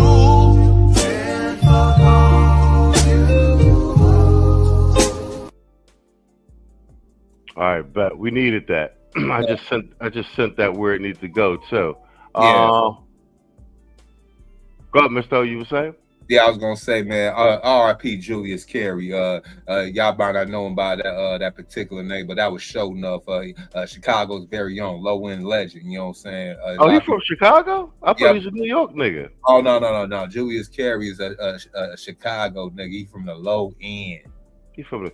Well, you a goddamn historian, Mr. O. Yeah. You see, he's stupid. All right, hold on. Let's get back to this homeless chick about to go on a date. And I ain't even gonna hold you. I would talk to this. She about going on a date. What? Yeah, dating while homeless. She's about to go on a date. Oh, I see. Yo, black man, y'all some nice guys. Y'all some very, very nice guys. I gotta give it to you because I know Brad. Even Brad won't date a homeless Becky, let alone a homeless Keisha. Oh no, he'll bust a homeless Keisha down all day and toss her out. Like that's how they like them. Desperate.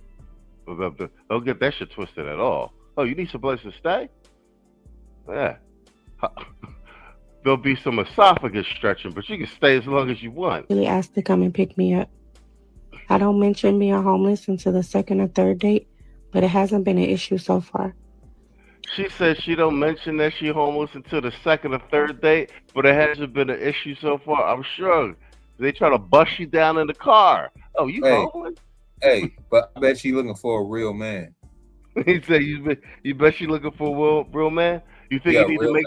You think you need to make 6 figures? 6 figures, have his own house paid for. Has his own house paid for? You think he needs his own house paid for? Yeah, in the car cannot be no older than 5 years.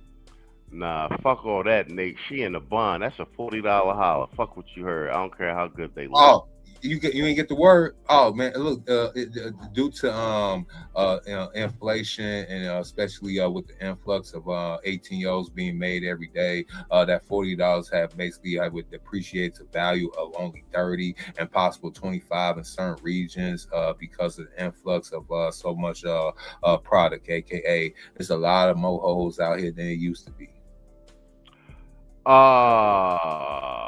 Cortez says the car probably smelled like a dried out fish tank.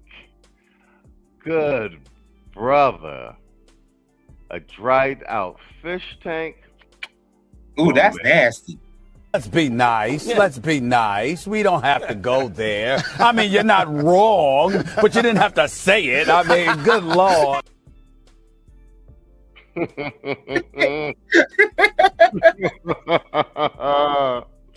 That's nasty. If you have a problem with me dating, just remember I'm homeless by choice, and unlike you, I don't have any rent to pay. Shorty, you was not homeless by choice. So wait. Yo, guys, you got to pay attention to the pattern. First, it was single by choice. Then it was single mother by choice. And now the new flex is I'm homeless by choice, nigga. You better have 6 figures. Like me being homeless by choice don't got nothing to do with you having to provide as a man. You left out one. You left out one. I'm fat by choice. I'm fat. Yeah, fat though. They fat by choice too. They fat by choice.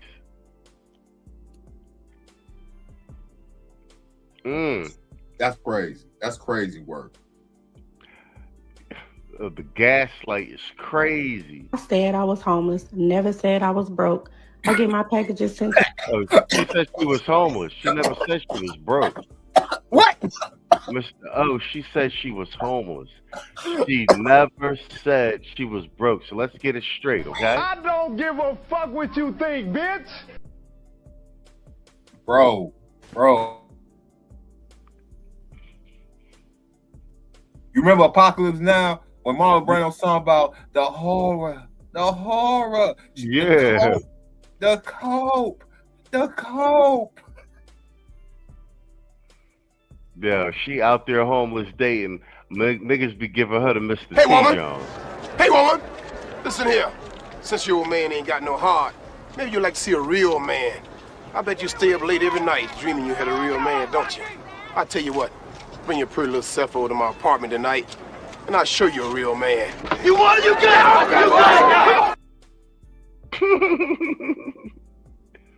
Hey, yo, Mr. T was another Chicago nigga, you know, from the same area, the low end. He from the Taylors, you know what I'm saying? I mean, he meant that shit too. I think that was ad-lib, but go ahead. Oh yeah, Chicago was putting out some hitters back in the day. Go pick up location and go pick it up from there. Home's not where the heart is. Home is where. So this is my front door. Very secure. These are all of my things. This is a log of everything I own. 3 e-bikes, 1 cut stolen that burned, 4 trash bags of costumes, 1 vintage popcorn machine, a case full of snow. Is she outside with underwear on? Yeah, the little yoga shorts. I mean, she dressed like that. She dressed like that for cash apps, bro. It's for cat. You peep this is the play. It's all these homeless chicks living in storage facilities, half naked, putting on makeup and everything, making social media content with their cash app in the bio. You know what I'm saying? With their Amazon wish list in the bio. You feel me? They doing a rendition. They trying to catch a sucker. They doing a rendition of Ed McMahon's homeless clearinghouse. That's exactly what they doing. This is homeless clearance house. This is not.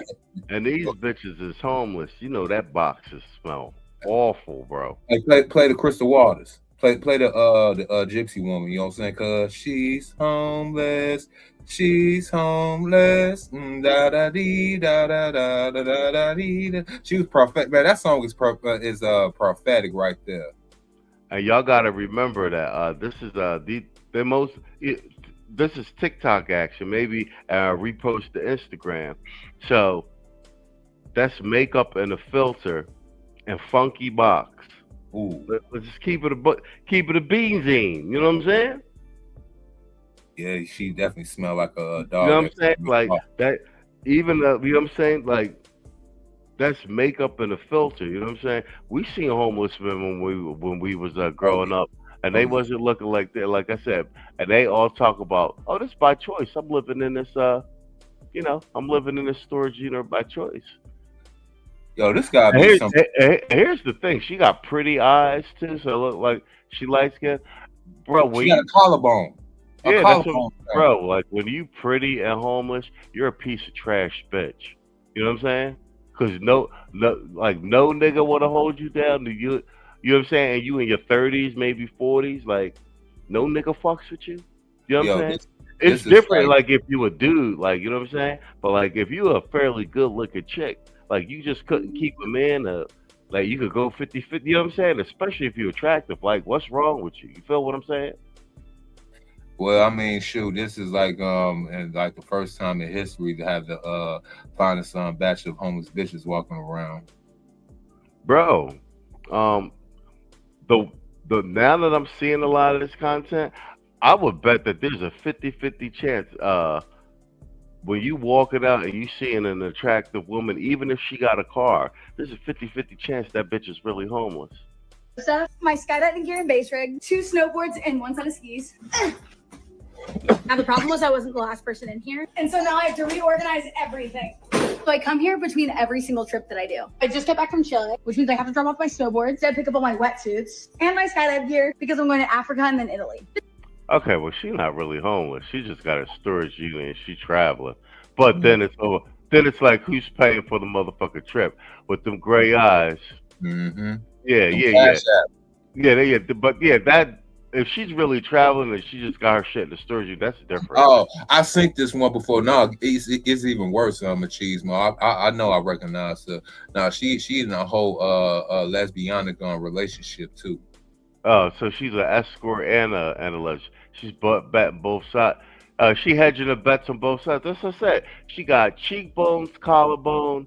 She got breasts. She got a flat ass. But them fucking gray eyes. How is she homeless? That don't even make no sense. You understand what I'm saying to you? Like you can't attract. You can't be an attractive woman. You understand what I'm saying to you? She messed up around. The age of 22 to like 25. Those are her eyes. Those aren't contacts.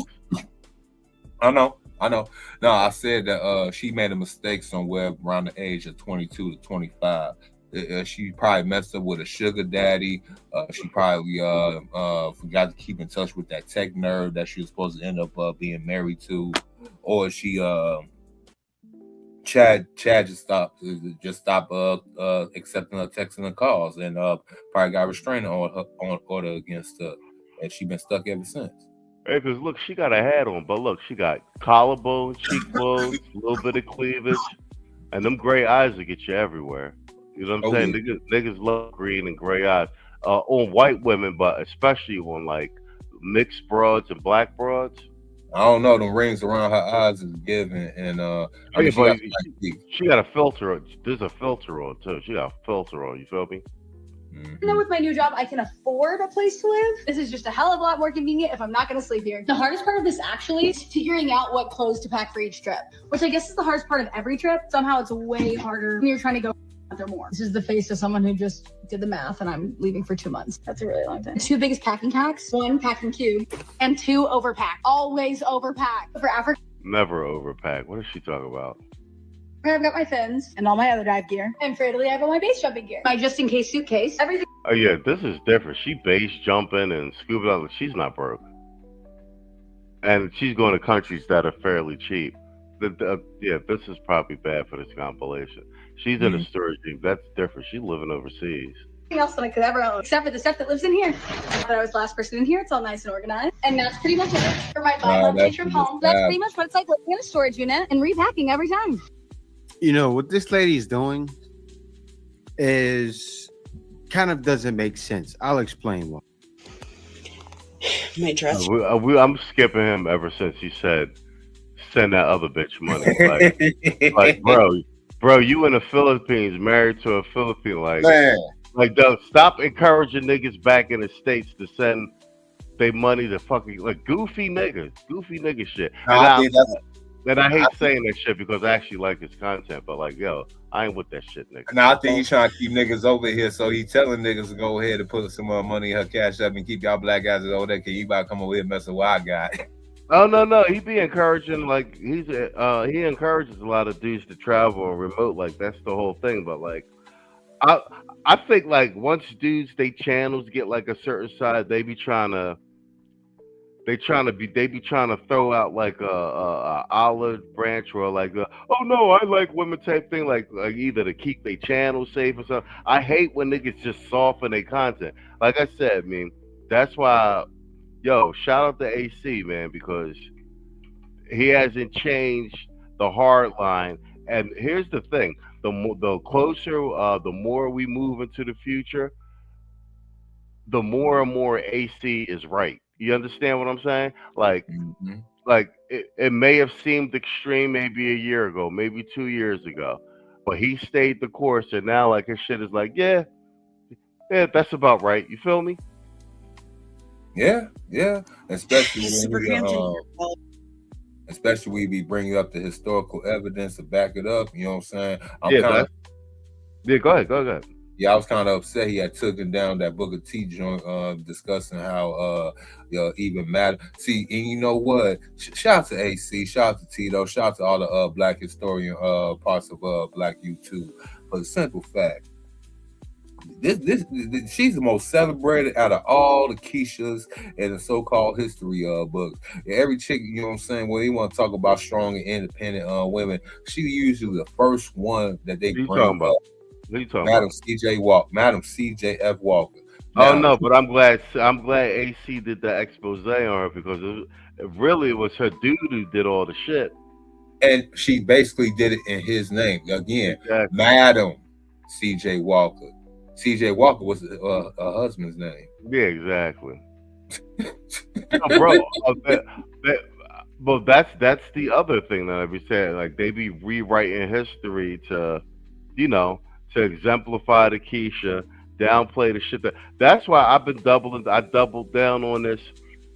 I'm glad that conversation happened on the series of the Sunday shows over a series of seasons with us fleshing out that conversation about when I said, because I remember, I don't remember what season it was, but when I said like this country belongs to white men and black men in that order because we're the ones who killed and bled for it.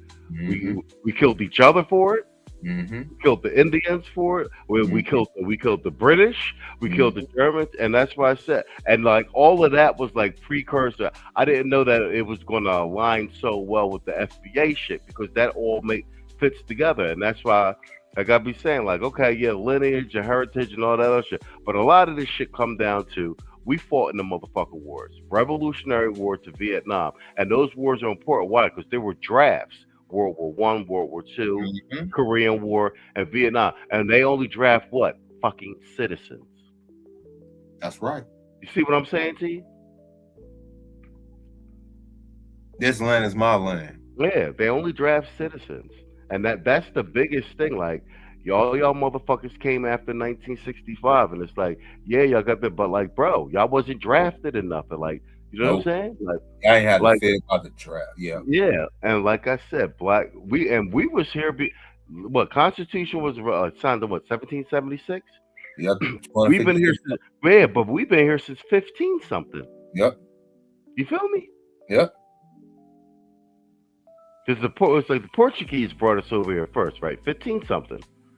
You know what I'm saying? So that's like damn near. We was already over here too. Yeah, exactly that too. So that's what I'm saying. Like, bro, we want, and I'm glad we had that conversation. I don't know. I think that sentiment spread where it's like, bro, like you can't tell us about nothing, and it's like, and like all that narrative. It's the narrative from the Keishas and the narrative from the Tethers. Like, the white man gave you something, like with regard to the black man. And no, what I'm saying is like, I'm glad we had these conversations in public because like, no, that narrative is complete. They never gave us shit. We've always murdered them to a standstill where it was just like, all right, we got to get these motherfuckers something. So they stopped killing. Like real shit. If you really go back through the history from Revolutionary War past, so like we got all our shit after the Civil War. Why? Because we you know what I'm saying? Even with our numbers, now mind you, man, probably 5-7 times the number of white boys died. But we was in there giving it to the Southerns. There's right there with the white boys. So it's like, we got these niggas as men. We gotta make an amendment to the Constitution. Hey, don't forget about that war. They don't want mentioned at all. It's called that Seminole War. And Seminole War. Mm-hmm. Yeah, so we was whooping their ass, and you know what I'm saying.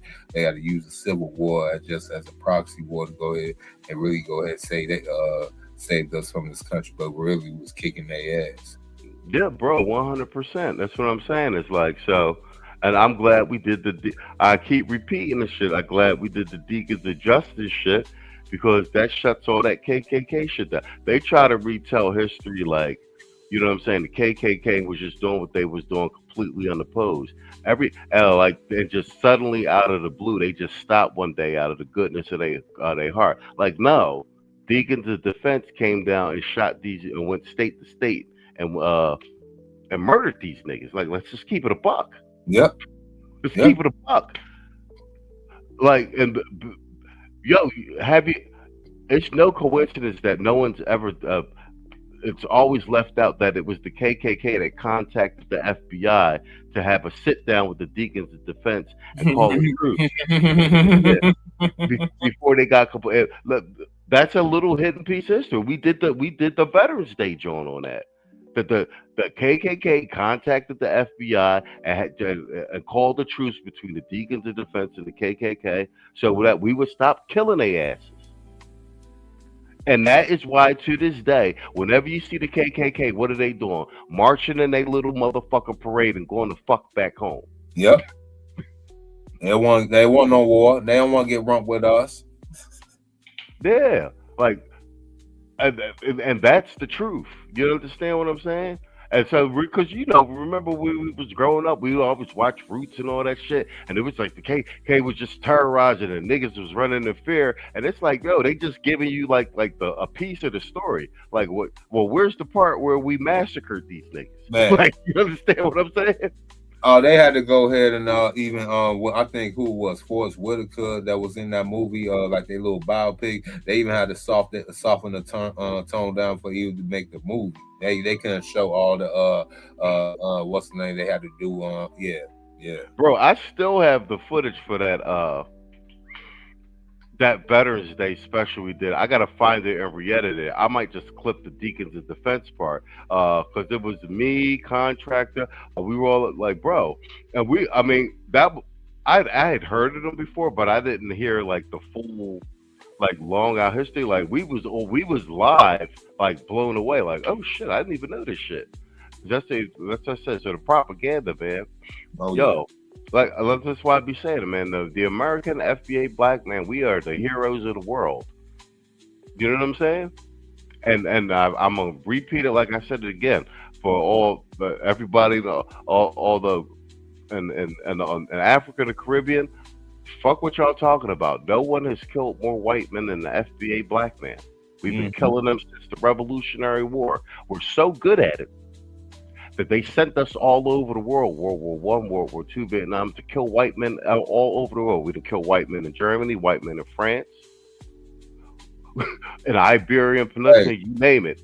Hey, tell us to Africa, take notes. Yeah.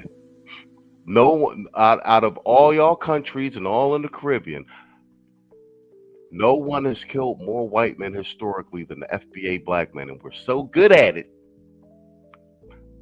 that they assimilated us and sent us all over the world to kill other white men. So y'all need to just sit the fuck down. Yeah, we number two. I mean, it's all right be number two. I mean, even though we're gonna be number one eventually, it's okay to be number two. I mean, see, I understand schematics, I understand timing. You know what I'm saying? We might not be number one right now, but you know what I'm saying, we will be that eventually. You know what I'm saying? You gotta pick your role, pick and choose your battles. Yeah. Bro, there's no other time in history where a slave class of population has fought the dominant culture to a standstill to force them to a state of equality, to the point where we're intermarrying with their women and everything else. You understand what I'm saying? The closest thing the biggest story we know about that is what? Spartacus, right? And what happened to Spartacus? They all got wiped out. Yep. They had like a good run. And then they got wiped out. Like, the closest thing we know about that is Spartacus. You understand what I'm saying? Oh, what Spartacus? What about them? Well, that was Spartans. I was gonna say 300. You know what I'm saying? But but Spartans weren't slaves. They were their own country. You know what I'm saying? Spartacus was a slave rebellion in Rome. Do you understand what I'm saying? A slave and gladiator rebellion. You know what I'm saying? And they fought the Roman Empire. But that shit, you know what I'm saying? In the end, they all got wiped out. Let's go back to these homeless bitches. Let's go. Let me play. Go along. Okay, we are in an 8x10 storage unit. I found a special where I could pay $55 a month. He ended up giving me a 4-month deal on that. And then it'll move to about $110 a month. This is what I've built out of it. My dresser is back here. You can see, like, I can totally get in it, get all my clothes, everything. This is my closet. I actually have a full-length mirror, and I have enough. Wow, this is crazy. Space in here to get. And you see, she's an older Becky. You know what I'm saying? That's an older Becky that done fumbled the bag. You're gonna have a lot of Beckys like that because under this new Trump administration, you can clearly see that they don't give a fuck about these Beckys not getting with the program. They do not give a fuck. They do not give a fuck. Like, okay, Becky, you don't want to get with the program, but I'm trying to tell you, bro. After they put that hot one in that Becky's face in Minnesota, that was like sending a message like, Karens can get it too. Y'all better fall in line. Karens can get it too. Y'all better fall in line. When they start seeing the betrayal, the last straw when them bitches up in New York had voted for Mondani. Ever since that day, they've been basically going. So y'all want to bring in socialism to this country, and y'all vote for these boys. So yeah, y'all can get what y'all deserve. That's what. This is what everything happened from this chicken one to the face, and all these other ones getting punched in the face and in the streets and everything. It's going crazy. Becky, you really had messed up. And I ain't gonna say no more. Okay, hold on. Let's some more of this shit play. Dressed. My shoes are in there, more storage in there. I've been able to set this up a little bit like a living room. I've more storage stuff, some water, blanket. I've got a chair that I can sit in here and put my feet up. I built this up here for extra hanging, clothes, whatever. This is my kitchen. I can grab stuff, come and go, my cups, cooking, everything. Down here in my buffet is my pantry. This is terrible and hard in such a small space. My pantry down here is actually my bookshelves now, so I can pull these out, grab the books that I want and go put them back. I created another little hallway going this way. I'm waiting on the rest of my pretty storage bins, but this is all my crafting stuff. If you know me, I craft and I sell stuff for extra money. And this is really what's at the root of Galentine's Day. a bunch of Karens, Beckys and Keishas with no man, and who can't finance their own lives. Yo, this seems like it's a what do you call it? Like these are offshoots or these are outliers. No, man, I think more and more of this is going to become overwhelmingly common. Price of houses is going up, rents, etc., etc. At least for the Keishas, what was the number? 600K to 1 million jobs lost, primarily in the government and nonprofit sectors, and that's all within that 6 to 12 month time cycle during this Trump administration. I'm telling you right now, we actually haven't seen the actual real-time fallout of that yet. Do you understand what I'm saying? Mr. O, you muted, Playboy.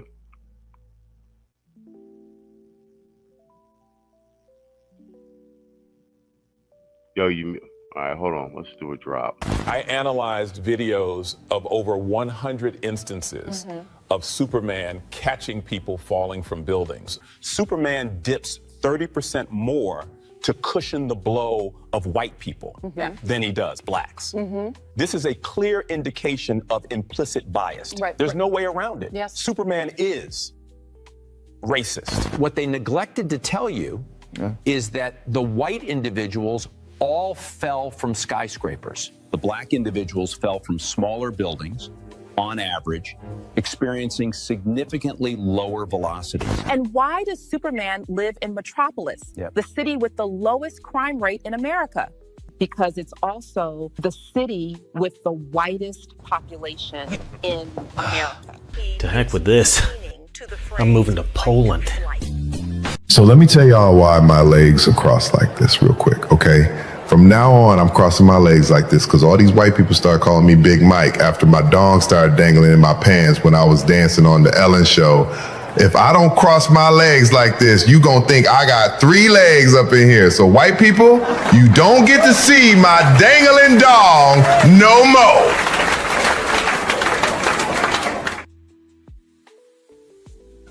I'm back, man. I'm back. Hey, man, that Michelle Obama joint gives me every single shit.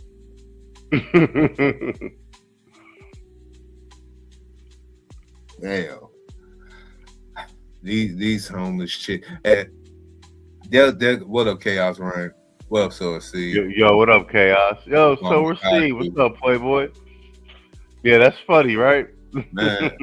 Man. These homeless chicks, you know, how many jobs did they lose last year? The government side, what, like 300,000? The medical side, Amazon had let go a lot. So I'm just trying to get a guesstimate number out here of how many of them are actually like in big old metropolitan cities like Atlanta, especially that. Ooh. Well, anything that's a government job, you know, that's DC, Atlanta, it's all the you know what I'm saying? The metropolitan like areas. So that's just the government cuts. We're not counting Amazon cutting, and do you understand what I'm saying? And a lot of these the Amazon factories are going to take hits because they the robots is coming. You got to remember, China's already got the black factories. You understand what I'm saying? Mm-hmm. So Amazon, you know what I'm saying? So Amazon's trying to catch up, and it's just going to be factories that are all robots, 24/7, loading and unpacking shit. You know what I'm saying? They're probably going to keep the drivers and all that shit, but yeah, they're going to reconfigure everything. Yeah, the factories are set up for humans now, so they're going to do massive rebuilds. You know what I'm saying? And like with the packaging, have everything uniform, so it's robots can handle everything. And then you also got to remember, fucking Optimus is what do you call it? Elon Musk Optimus, it's going to hit the market probably in a year or so. Matter of fact, fuck this. Galentines is over. We didn't give these quiches and these Galentines enough attention. Speaking of here it is right here. Thousands of AI-enabled robots. I was going to play some of this for theater tomorrow, but here, fuck it. We're already here. Let's do it. I'm loading it up right now. In the meantime, hold on. What we got? Clay Bigsby in the building. All right, I see your people coming over. What up, Clay Bigsby? Yeah, let's hear from the Reverend real quick. Give me that. Give me white. Give me this. Give me that. Kill my enemy. Oh, shit, not. Fucking stream y'all be trying to screw in there. Give me that. Give me white. Give me. Give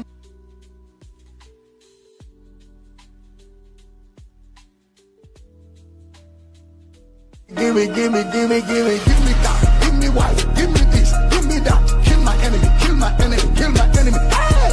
Give me that. Give me white. Give me this. Give me that. Kill my enemy. Kill my enemy. Next verse, pay attention now. Die by fire. Die by fire. Die by thunder. Die by thunder. Give me.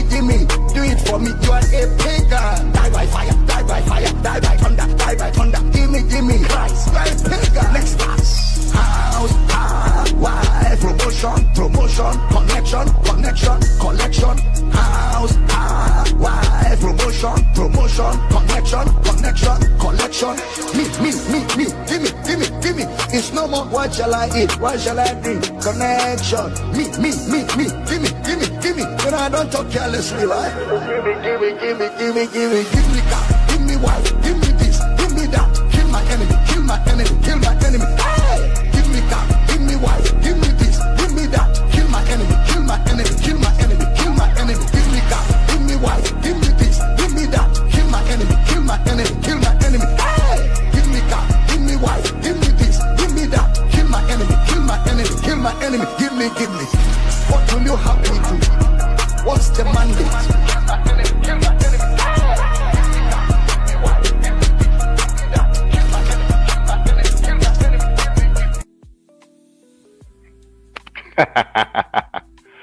Well, here, let me show you this shit. The AI robots. Hold on.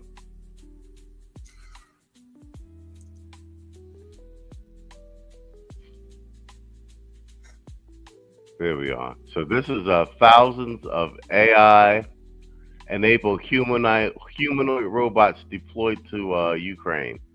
Microsoft AI CEO Mustafa Suleyman is predicting most white-collar tasks could be automated within 12 to 18 months.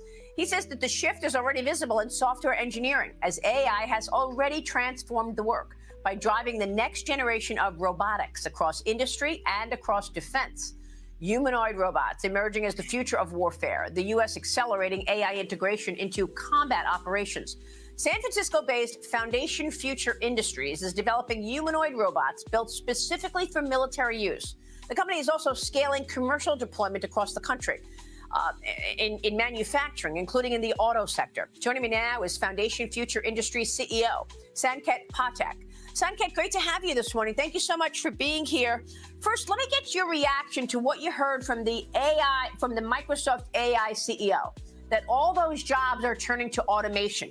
You also have the CEO of Anthropic, Dario, who also made a similar comment. He said, and he's probably like the most safety-focused CEO in the AI industry. He says AI will eliminate 50% of entry-level white-collar jobs within 1 to 5 years. Your reaction?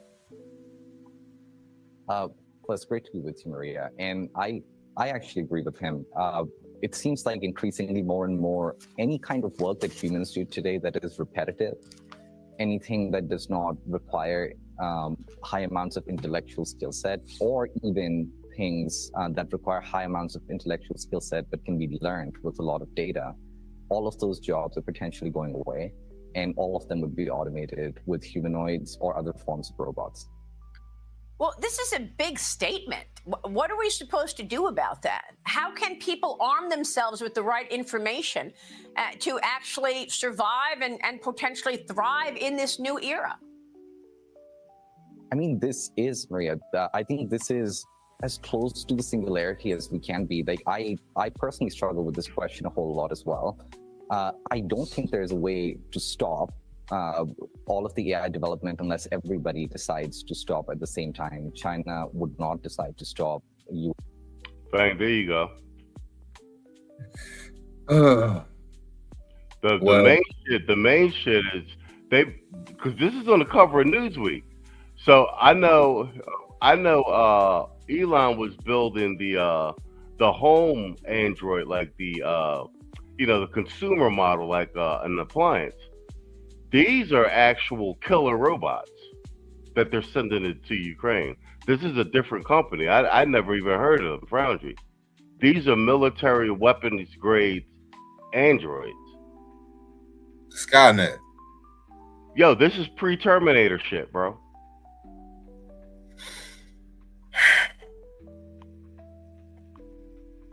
This is myself. I'm over here pinching myself. This is literally pre-Terminator shit, bro. Revolution, what up? But yeah, man, yo, they actually got Skynet out here, and ain't nobody panicking, ain't nobody worried about this ish. They're just going to on the plane. All right, okay. Well, here's the problem, and the guy said it. We're cold. We're Cold War babies. So, the Berlin Wall came down. I watched it on MTV. So, like, we grew up doing the nuclear arms race. And this is the new nuclear arms race. AI. It's us against China against Russia, because whoever builds the most powerful AI is basically going to rule the world. You understand what I'm saying? Yeah, just like the so quote unquote space race. No, I mean, bro, like the same way it was with the nuclear weapons. It's only us. It's only us, China, Russia, Pakistan, India, and North Korea. Like, we're the only ones with. Bro, none of Europe has nuclear weapons, bro. Mm-hmm. Like, that's why they need us in NATO. Basically Europe can't fucking defend itself.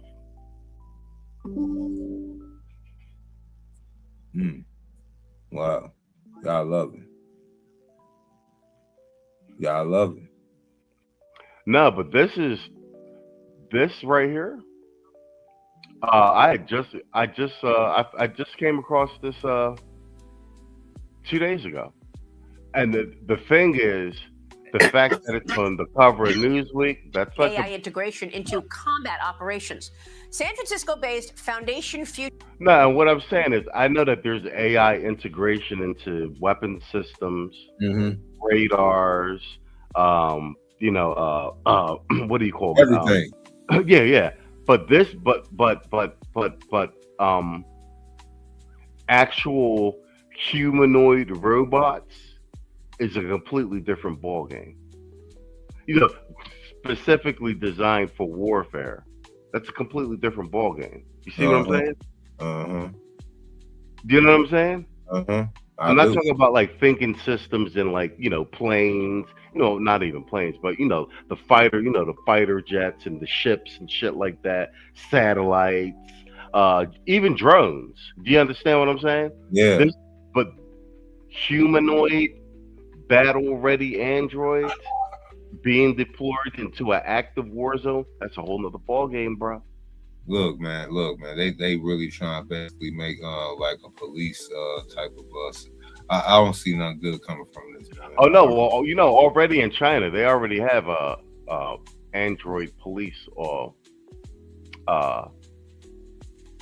deployed. Not in large numbers, but they have adjunct units in Beijing and everything. They already have android police patrolling in China. And how successful that is. Yeah. We are a different breed. We're a different monster. We perfect that thing, whatever they're doing in China. And I'm afraid it will be our biggest downfall of the 21st century. Well, that's kind of my point though with the AI race.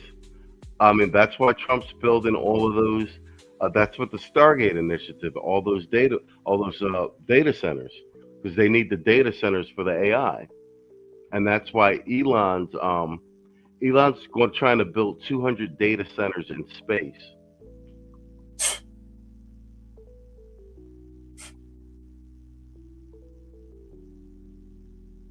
That's crazy. To to accommodate basically the AI infrastructure and load that's going to be required. You see what I'm saying to you? Mm-hmm. And it's happening right under people's noses. Like this is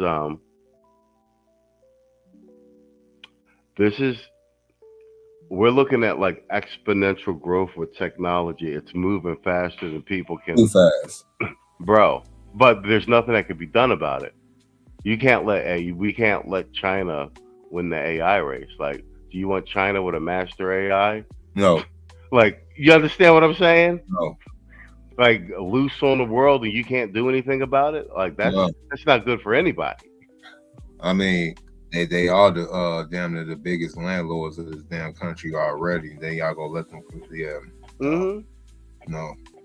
Yeah, I mean, we've got an incestuous relationship with China. You understand what I'm saying? But they just tried to take Xi out anyway. I mean, he executed everybody. Yeah. Like, yeah, so they got little cracks in the armor going on over there. Oh shit, man, we've been on for a while, bro. Like I wasn't even keeping track of the time. It is it's 2:13 Eastern, so it's 1:13 where you're at. Yeah.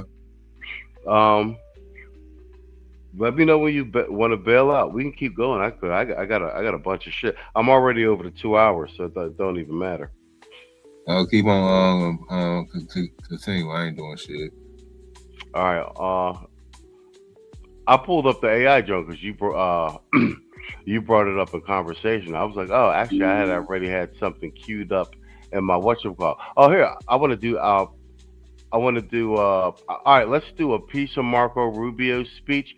But I want to bring this joint up real quick. I'll get you because I've been meaning to address this grits and eggs nigga. Tito already did a joint on him. I was probably gonna review that like later on if I want to double down on this. But here, let's do that. This goofy nigga. And like I said, I don't think there's no coincidence that he did this joint and then right after that, a week later, FD signifiers on the joint. FBA, the Foundation of Black Americans. All right, let's do this. Yeah, let's let this rock. Oh, let me turn the music down a little bit. Hold on, so we can really catch this goofy.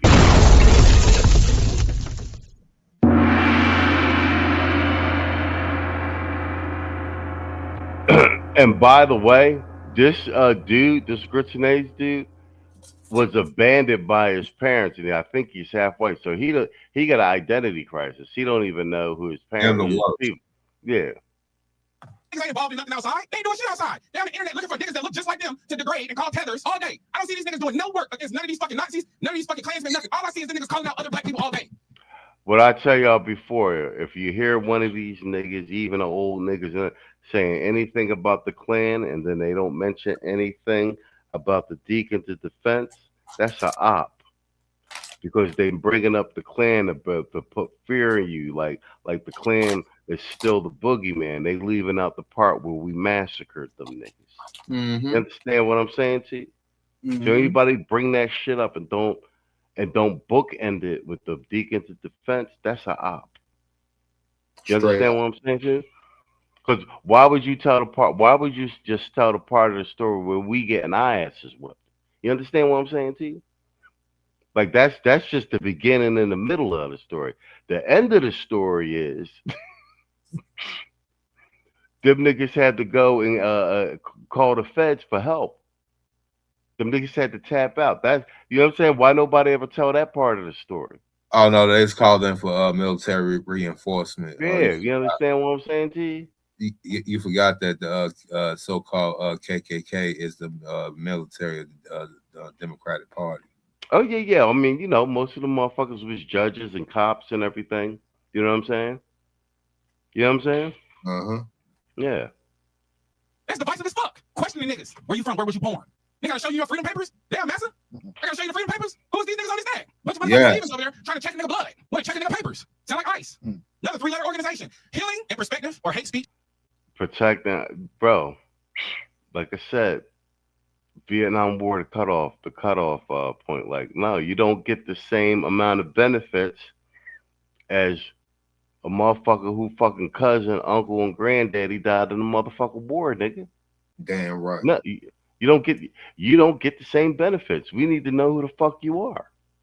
And fear monger. But a lot of us only know how to be in community with abusers. So when niggas start talking about healing, when niggas start talking about organization, we start talking about inclusion, we start talking about mass communal practices. You've never seen that. That's not your experience. That's not where you feel comfortable. Calling niggas names, checking niggas verification. What is this? What is that now? Bear in mind, this nigga got corporate sponsorship. I think he got a whole sponsorship. You understand what I'm saying to you? Like he'll talk.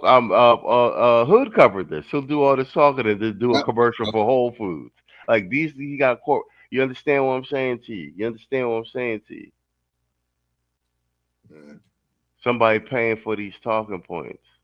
If we was gangbanging and killing each other, it would be a problem. But it's not a problem when you nigga ask where you from, and it's on the internet. It's on the basis of a culture that we created out of oppression. You don't want to let other niggas participate in your culture because they come over here and degrade him, and you know the business of colonization better than anybody. These niggas is brainwashed. They're not going back and forth with no nigga. They come here from another country in search of the American dream when I know this shit is a nightmare. They're not going back and forth with no nigga. They think he can get some favor from these white people. I see you niggas that's born in America do the same shit. Michigan head coach, everything on tether. Stephen A. Smith, motherfucking tether. How many niggas have we seen tap dance and degrade black people that are from America, born in America? When niggas do it from abroad, I don't say it's an issue with them. I know that they're brainwashed by the system because they went through colonization over there just like we went through it over here. Motherfuckers they live in Africa because Europeans are destabilizing their countries, inserting capitalist dictators. They are leaving out the part where the fucking all this destabilizing the country shit, all this shit. I used to buy into that shit until I traveled it, and like I said, these motherfuckers be misappropriating funds and starving their own motherfucking people, nigga. You know what I'm saying? Then the food be coming in from you know, all the world aid shit and stuff, and they be holding the food hostage and using it as leverage against the people, letting the motherfuckers starve. Bruh, that shit. And what people be leaving out that the Africans are very tribal and they don't fucking like each other. Nope. Listen, man, people. I know we got gang shit and all this shit going on over here for generation to generation, but we ain't mass genociding niggas. Like in a 6 month period, you still see what's going. What happened in Rwanda? What's going on in the Congo? Type shit. You know what I'm saying? Yeah. We ain't got. You know what I'm saying? We got drive-bys, I mean, Crimson Blood's been doing that for over 50 years, bro. Yeah. I mean, yeah. No. But what I'm talking that's over an extended time period. I understand it, but I'm talking about. So you get what 10, 20 bodies. I'm talking about 500, 1,000 bodies in a 1 week period. Mass grave. Right. Yeah. This is what I'm talking. You understand what I'm saying? It's levels to this shit. Blood diamond type of shit. Yeah, like, you know what I'm saying? Mass graves and shit like that. Like, you know what I'm saying? All in one sitting type shit. You feel what I'm saying? And that shit normal. But you are caca. Yeah. Fascist dictators in more democratic socialist societies, toppling governments, and then sending the niggas fleeing. Where do they go? To America. And what do? They come through with their religious minds, with their colonized minds, and destable Black American revolutionaries because they don't know no better. There's a bunch of niggas in America that don't know no better. They only are used to being in a community with abusers. We have been oppressed in this country for 400 years. Some of us don't know how it feels not to be oppressed. Some of you ain't comfortable if you're not oppressed. You never created an idea of what freedom looks like for you. Black Americans, and I advocate for this. Me and Big Cat are the blackest of Black Americans. We are true to the Black American experience. We are proud. We also understand that our story doesn't start here nor end here. The Panthers were Pan-Africanists. Marcus Garvey was a Yo, all that I've said this before. Go. I've said this before in the Sunday panel. The whole ideology of Pan-Africanism, all this collective community, like that ideology is dead. It's run its course. Like it didn't change so much, especially since you got Black men talking about like you can't have a community without Black men, and the Black men are refusing to participate. You understand what I'm saying to you? Other than that, you just got quiches and loose and bastard children. Good luck with that. I want to go ahead and email Dr. T. Hassan Johnson, and I'm going to go ahead and create a thesis. I think he's the only instructor of academia intelligentsia that can articulate this in a more famously and formally fashion than I can. Just like how we discuss over here in this space about that divested to pro-Black pipeline. Hell yeah. I think that we also have to go ahead and put a microscope onto the so-called biracial to Pan-African pipeline. Mm-hmm. The Pan-Africanism shit, it's just a rush haven for hoes. Niggas and bitch hoes. And Pan-Africanism is also a rest haven for identity crisis. Mm-hmm. Just like the estrogen field, double chin having character grits and eggs that you had just played. No, hell yeah. Like I said, I know a lot of people already tackled it as they should. Tariq Nasheed, etc. Hood, whatchamacallit. We got. But I will say this: I have noticed that the number of, remember at one point, like something could happen, and then just like all across the board, you just have all these male content creators going in on something, and we like whittle it down to the molecule. And now, my algorithm is feeding me all this watered down shit, and I'm like, who the fuck is these niggas? Fuck, you know what I'm saying? Yep. And it's all like these bootleg talking points and shit. And then if you feel extra bootleg, especially when you know where the source from a lot of the lexicon come from, you be like, why is the algorithm is actively pushing watered down bullshit, bro? All leaders that created the blueprint to feel revolutionary. We're also thinking about global movements, mass communal practices instead of micro movements. Damn, dude went out, didn't he? Shout out to Deontay Cal, man. Shout out to that brother. But I just want to say this to him. I understand when people see foundational Black Americans or what everybody know, FBA, right? And I know when they see us, we talk crazy to the immigrants, like the Africans, the Caribbeans, the Mexicans, the immigrant groups, the refugees, the migrants that come over here. I know when people see, they like, damn, man, these people are so goddamn hostile towards these people. But it's a reason why. For years, these people been anti-black towards us. For years, and we let it pass. Just similar to what you want us to still do, just let it pass. Because basically, from your video, it sounds like you said they don't know no better. Because they come from countries, they dumb as hell, blah, blah, blah, blah. But maybe my comprehension skills was off. But it seems like you do know they come over here and disrupt things for Black Americans, correct? It sounds like that's what you said. And if I'm wrong, somebody in the comments, please correct me if I'm wrong. But that's what it sounds like. So you do understand why we coming at them, but you just saying like, hey man, these some third worlders, they don't know no better. Y'all should just allow them to do this. You know what I'm saying? And it sounds like you want us to be Pan-African. Pan-African is dead, homie. Pan-African is dead. It does not do anything for us as Black Americans. Yeah, I've been saying that shit for months. And like I said, I'm glad to hear that sentiment being echoed just you know, on random content I find from Black men in particular. Like, you know what I'm saying? Like, it's you know, I only care if it's coming from Black men. I'm gonna just keep it a buck with you. You know what I'm saying? And like I said, and it be dudes that be you know, kind of street swagged out. Like, so this this new ideology of political thought is really spreading, and it's not even nothing super intellectual. A lot of shit just goddamn common sense. Duh, bro. They just want to go ahead and say they Black until that argument about reparations come up, and then they want for us being xenophobic. Oh yeah, and this FBA shit, like, yeah, it cut them from getting a check, and it cut them from other little benefits too. Rick was talking about that because you know they could come in as a melanated person into, you know, to get certain benefits, et cetera, for people of color. You understand what I'm saying? And then when they get in there, then they redirected them and you know make it all about. Well, let's just make sure that this immigrant ethnic group gets it. You know what I'm saying? They basically hoard resources for their group. You understand what I'm saying? And but they get in under the auspices of being Black American. Just like those Somalis up in Minneapolis, Minnesota. Exactly. Does not do anything for us at all. Tell me how Pan-Africanism benefited us as Black Americans. Tell us that. I would love to know if you can give me some things that how it benefited me from a nigga from Mississippi. Please tell me that. I would love to know.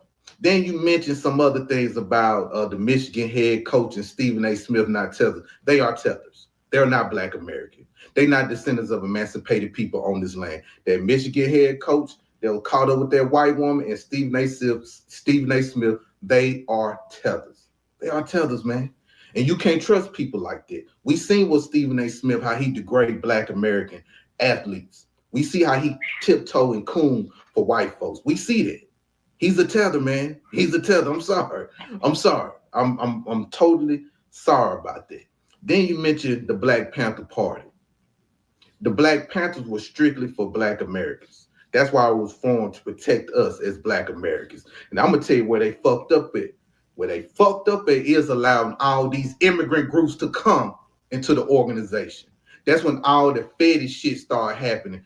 Yeah, I'm gonna say this. This is what I'm talking about. Like, you know, we make well reasoned arguments on the Sunday show. You know, we can get, you know, even Tito, you know what I'm saying? It's quite scholarly. But I really like it when just regular, I'm not even gonna say hood dudes, but you know, dudes that got some sort of, you know, street swag, they ain't over extra, but they speak in very commonsensical, making very commonsensical and nuance. The key word here is nuance, political analysis and commentary on things. That's how you know, and I like that because that's how I know that the conversations that we've been having over the years, that the meat and the nuance of it are actually spreading. So you understand what I'm saying? And I like when you know he let the doughboy talk and how he's breaking this down. It's very matter of factly, like Malcolm X would say, down to earth in a language that everyone can understand. But it is a very intelligent and nuanced, rational argument Do you know what I'm saying? And I've said this all the time before. Like, yeah, we lean conservative here. We're not even really Republicans. It just so happens that Trump took over the Republican Party. He's more of a populist. Do you understand what I'm saying? But like, even with the liberals and the Democrats and stuff, like, we clown and everything. But if any liberal were to just make a well nuanced argument for their side, the argument wouldn't be rejected just because they're a liberal. The argument would be rejected on the merits of the argument. You understand what I'm saying? Mm-hmm. Shoot, that's how Bill Clinton got in office against what's the name? Yeah, it came with that so-called plan. What was that back in what 90 what was it, 89, 90, 90, something like that. I forgot what campaign year it was. But yeah, it came with the same thing. But you see how quick he switched up though. Clinton had the makings of a good president, but somewhere along he sold America out too. The NAFTA agreement, and I remember crime bill is under his watch, like all of that shit. And Biden drafted it, Clinton signed it into. You understand what I'm saying? The housing bubble, the housing crisis. He messed us up for good. Because he signed the paperwork that allowed that's not Glass-Steagall, but allowed investment banks to commercial entities to buy residential housing and homes and stuff like that. Do you know what I'm saying? That has contributed largely to the affordability crisis of homes that we currently see here. To this day, over 30 years later. You said Bill was pro-immigration? No, Bill Clinton deported. I actually have the thing of it. Yeah, he deported like 10 million motherfuckers. Bro. He deported Bill Clinton. Bill Clinton deported more people than Obama. Yep. Yeah, he deported like 10 million motherfuckers. They was not with that immigration shit at all. They was deported. Hey, bro, you gotta look up Chuck Schumer in the 1990s and basically put him together and next to himself right now, 2026, bro. It's like night and fucking day with him. Who you talking about, Clinton?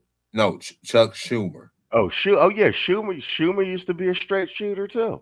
I mean, but like I said, bro, they all been there so long. They've all been bought out by they're all communists now. They've all been bought out by communist China, what do you call it, operators and that should be breaking your heart, man. And Soros money. Chuck Schumer used to be a straight shooter. He's from New York. He used to he was, you know what I'm saying?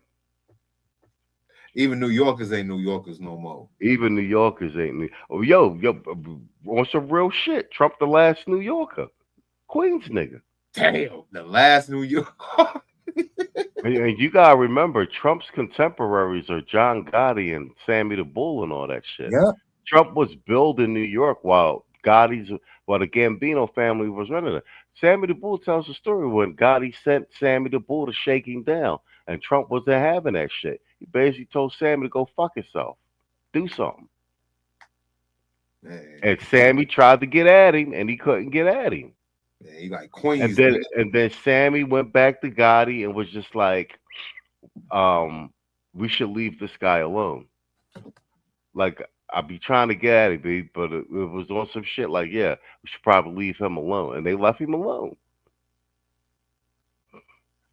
And we talk about Gotti when he was free, not behind bars, like Gotti, Teflon Don Gotti. Like, if you're from the East Coast, you know. That's correct. That's crazy. That is crazy.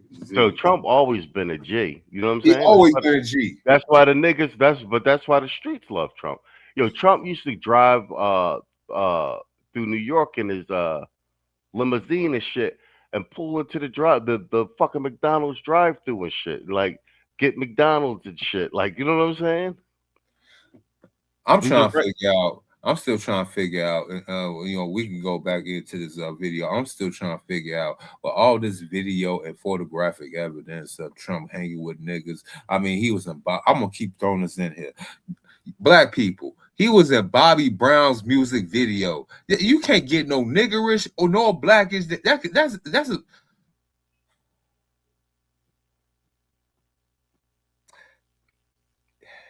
the man basically funded the presidential campaign of Jesse Jackson.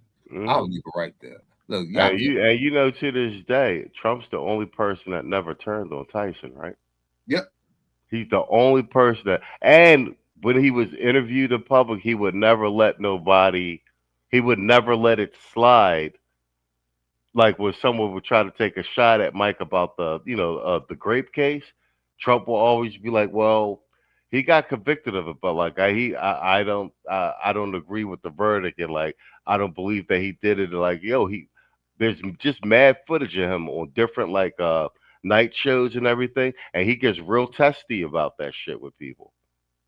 The dude accepted a no. I think what kind of prize? He was right next to Rosa Parks, Muhammad Ali. Oh, the NAACP like Civil Rights Award. Again, right? Again.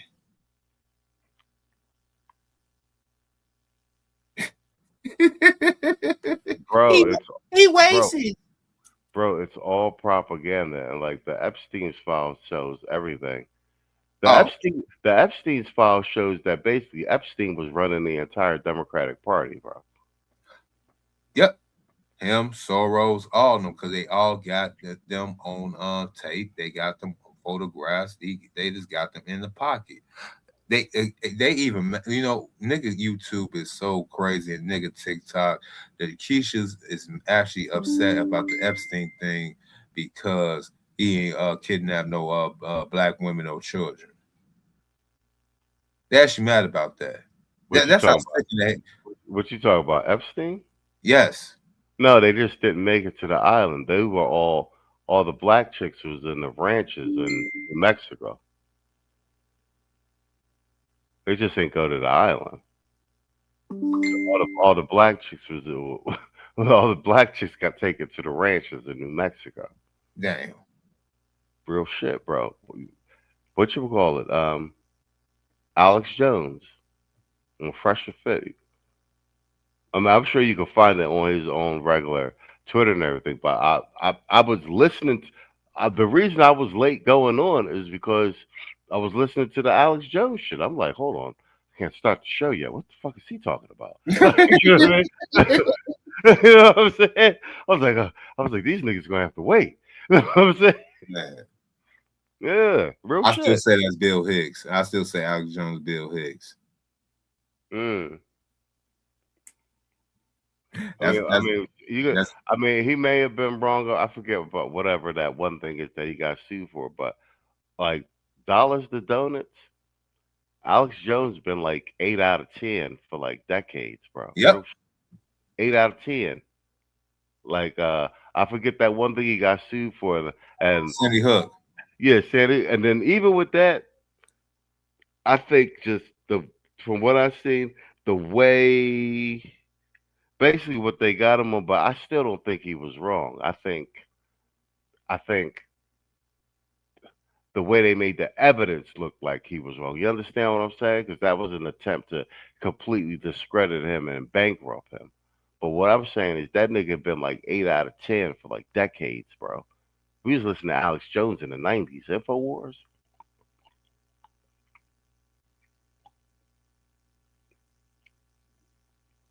And even Mel Gibson ended up being right. Yeah, since damn, Alex Jones been around since the 90s. I ain't give up on him since like the mid 2000s. So damn, he been going back since that far.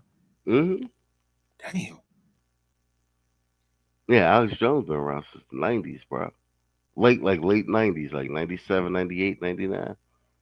I was listening to InfoWars shit. He used to be on the radio and what you call it, you know what I'm saying? Okay. Yeah, Alex Jones. Let's play some more of this joint. They was trying to make fucking Mel Gibson sound like he was crazy. Remember he made the movie. He made the Passion of Christ movie because he was freaked out by what he was seeing in Hollywood. You understand what I'm saying? He was trying to get some catharsis going on. Yeah, he got probably invited to one of them eyes wide shut parties and basically caught the Holy Ghost. Keanu Reeves, Jim Carrey, they all used to be posting about that shit. Keanu Reeves had this one cryptic post like way back in the day, and I think it was either Valentine's Day or it might have been Christmas, and he was saying like, I'm paraphrasing, like, now he's like, while everyone's celebrating their holidays, the vampires in Hollywood are ready to sit around and drink blood and eat babies. I remember Keanu Reeves posted that shit, and that was after he had Matrix. So when he posted that shit, I was surprised that he was still getting movies after that shit.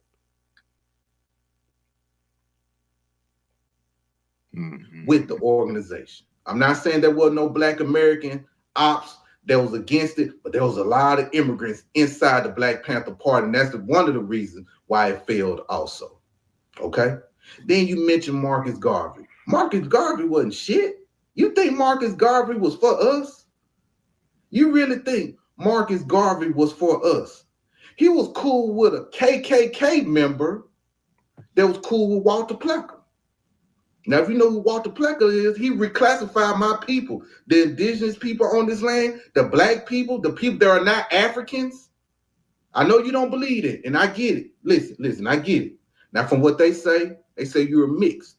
They say you're Black and white. You're a mixed breed kid. So you don't understand what it is to be a full-blooded nigga. But you is a half a nigga. Now I give you that.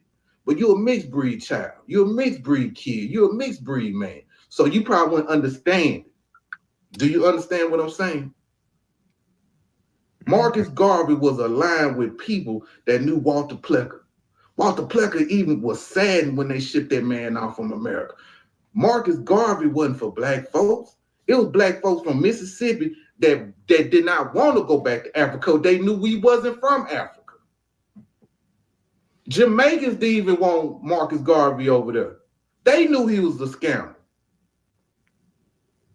He wasn't shit. I don't know why. I'm just not a Marcus Garvey fan because he wasn't shit. Writing letters to the KKK, telling how Black Americans is well, I'm just paraphrasing, how we ain't shit, how we lazy, how we don't do nothing. Man, all that shit. Pan-Africanism is gone, bro. It's gone.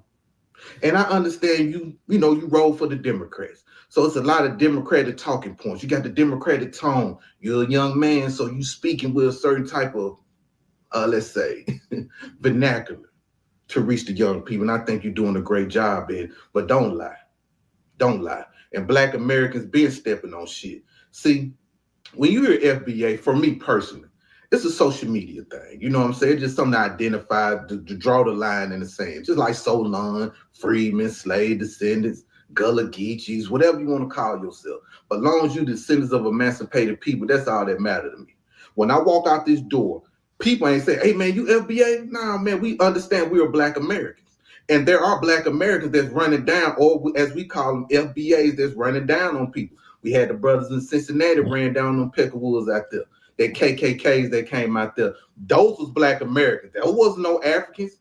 As a matter of fact, the Africans there's an immigrant, I think I'm gonna say they're Caribbean or Africans, that was a block away from that happening. Where was they at? Where was they at? They wasn't nowhere to be found. Yeah. Because it ain't in their culture to really fight the white man. Bro, they still battling, listen, over in Africa, it ain't even just the whites, it's the Lebanese, it's the Indians, it's the Chinese over there running them Africans. Just keep it a buck, bro. Just keep it a buck. Keep it a buck. Keep it a buck. But Chismo, you don't got no culture. Man, just keep it a buck, man. Like, so they just let anybody come in there and smack shit around, take resources and all this other shit. Like, you know what I'm saying? But you ain't got no culture. And what I'm saying is that's their land over there. Like, we was imported over here. We just You know what I'm saying? We planted our flag inside the belly of the beast. After they sold us, let's be real. After they Yeah, so-called rounded us up and sold us to the so-called white man, and he basically you know what I'm saying, let us thrive over here. You know, he gave us a little bit of this thing called English. He made us work in these sugar fields, these cotton fields and whatnot. Some of us got rowdy, grabbed some of their guns. You know what I'm saying? Probably fucked a couple of their chicks and whatnot. I mean, at the end of the day, we came down to a mutual some type of stalemate, like you said. We came down to a mutual understanding. And long it was just amongst us, it was cool. But then once the so-called Democrats, the liberals, start bringing these other people up in here, man, yeah. We was like the mob, and they just mess up this thing of ours. Yeah, I mean, you know what though? I mean, you think of this. It was good intentioned in when it happened in 1965. We was out. We were here under operating under the impression that just because that these people had the same phenotype and skin color, if there were more of them over here, we'd have larger numbers and we could like operate as a voting crop and as a group. We just didn't have enough understanding about the the internal conflicts and the different cultures and time that exists in those cultures, and it was a naivete on the side of the political leaders at that time, and like I said, and who were trying to make adjustments and adjust to the new freedoms in the world. And like I said, it's off the tail end of the Vietnam War and everything. I think everybody did the best with what they had back then, but a lot of these things were naive decisions. You got to think about it. These are people. I mean, we haven't been out of slavery that fucking long, bro. Do you know what I'm saying? Yeah, only like what, about 7 generations, 8 generations? Yeah, you know what I'm saying? Now the thing is, we've advanced so quickly that it seems like it's so long ago. You understand what I'm saying? But it hasn't been that long, and that's what I'm saying. It's been exponential growth to the point where, motherfuckers were slaves, and now you got, every chick wants to be like Kim Kardashian and have a half black baby. You understand what I'm saying? That's mainstream. You understand? That's that doesn't happen that quickly in other cultures and everything. So no, I wanted to do just a piece of that. Like I said, I know Hood had covered it. I think BGS covered it. I know Tito covered it.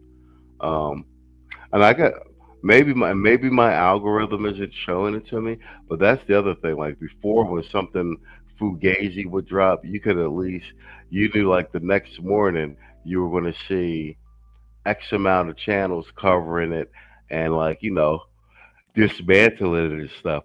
I'm seeing less and less of that stuff now. Like everything's going toward now, I mean, like I said, I know there's a financial incentive, but yeah, I'm noticing a full.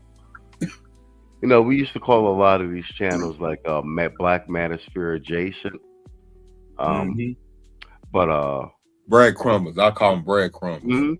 But what I'm saying is it seems like it's the growth and flourishing in the algorithm. And I don't know if this is happening to you, but I wake up in the morning, or whatever during the day, and then when I look at my feed, it's all these new channels that I never subscribed to, being shown to me with similar titles of the real shit I actually watch. You understand what I'm saying? And then you'd be looking at it who the fuck is this? And you click on it and you'd be like, oh no, do not recommend. You know what I'm saying? So the algorithm is definitely actively trying to replace, you know what I'm saying?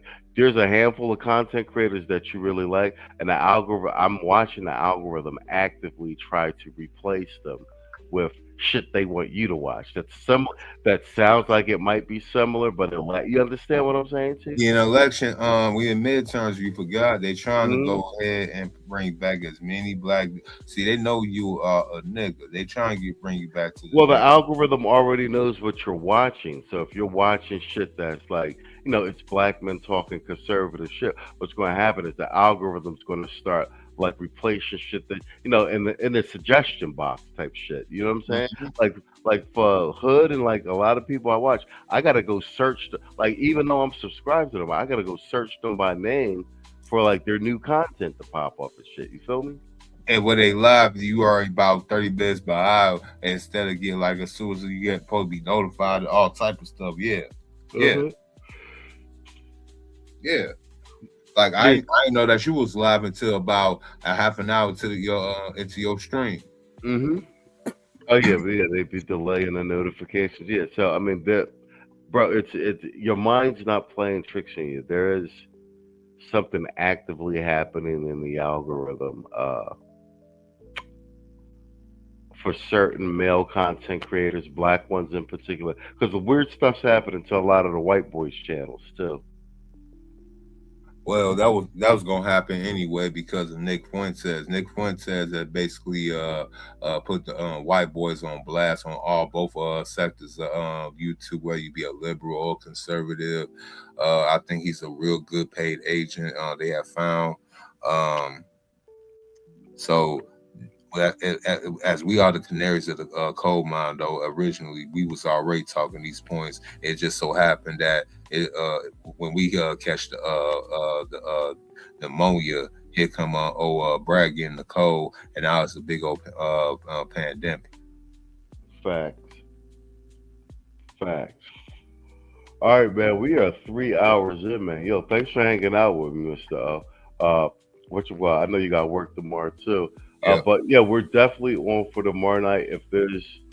I shot you an email, so if there's anything you want to cover, just give me a heads up so I can find some clips for it and everything. We have conversation fodder.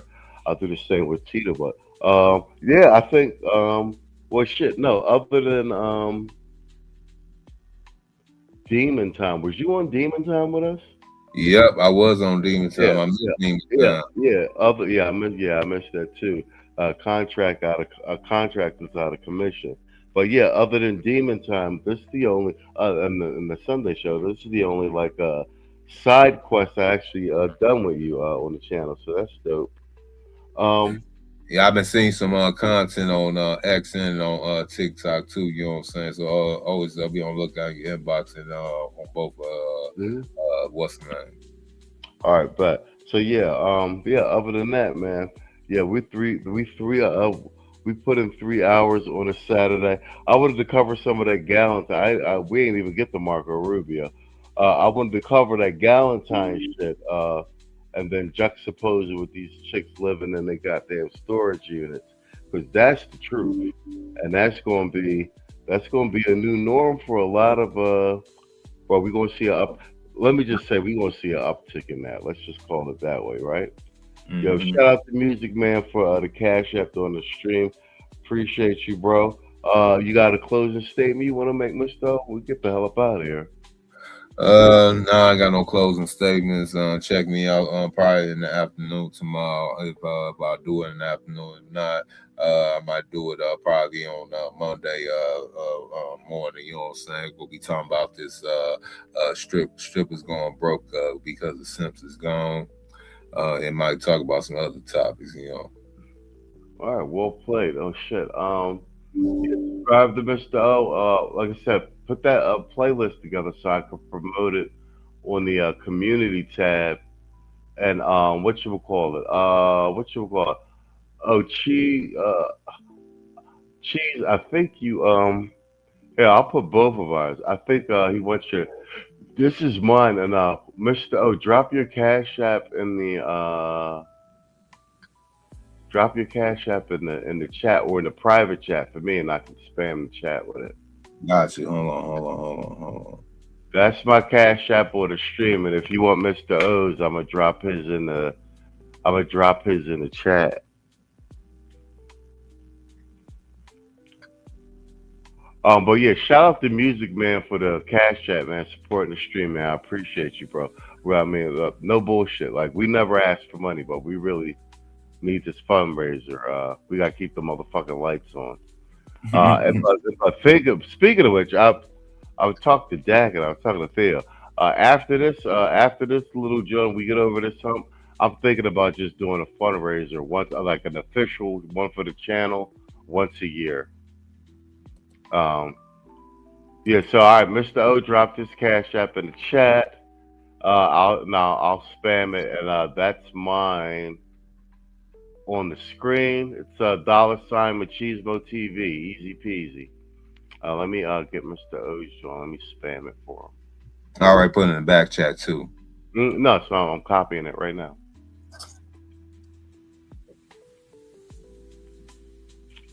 There you go. I'm spamming Mr. O's, and that's mine on the screen. Oh yeah, I forgot. I'm definitely going to start. I've been trying to let it marinate. See, it's a good thing we were talking about these Democrats and these liberals. They had lost their mind. They the gaslighting, the word play, the word salads. You know what I'm saying? It's just like they literally been saying that a woman can't vote because a married woman can't vote because her last name don't match it on her birth certificate. And I'm really sitting here like really.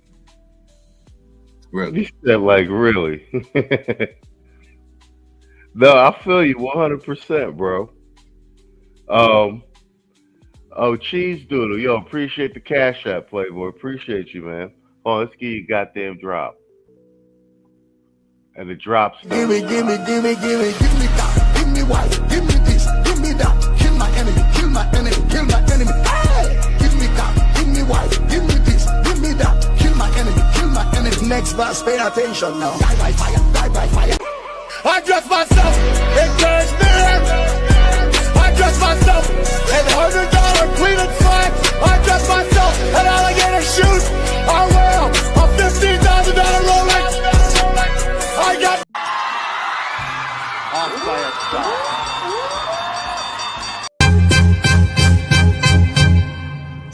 Man, fuck all you hoes. Fuck you and your mammy and your granny too. Fuck all you hoes. I'm sick of this shit. Fuck all you hoes. Don't give a damn, bitch, what you wanna do. Fuck all you hoes. Oh yeah, Mr. O, that's all you. I appreciate the $2 on the cash app from Cheese Doodle. Appreciate it, bro. You know what I'm saying? All right, bet. Me and Mr. O back tomorrow night for the return of the.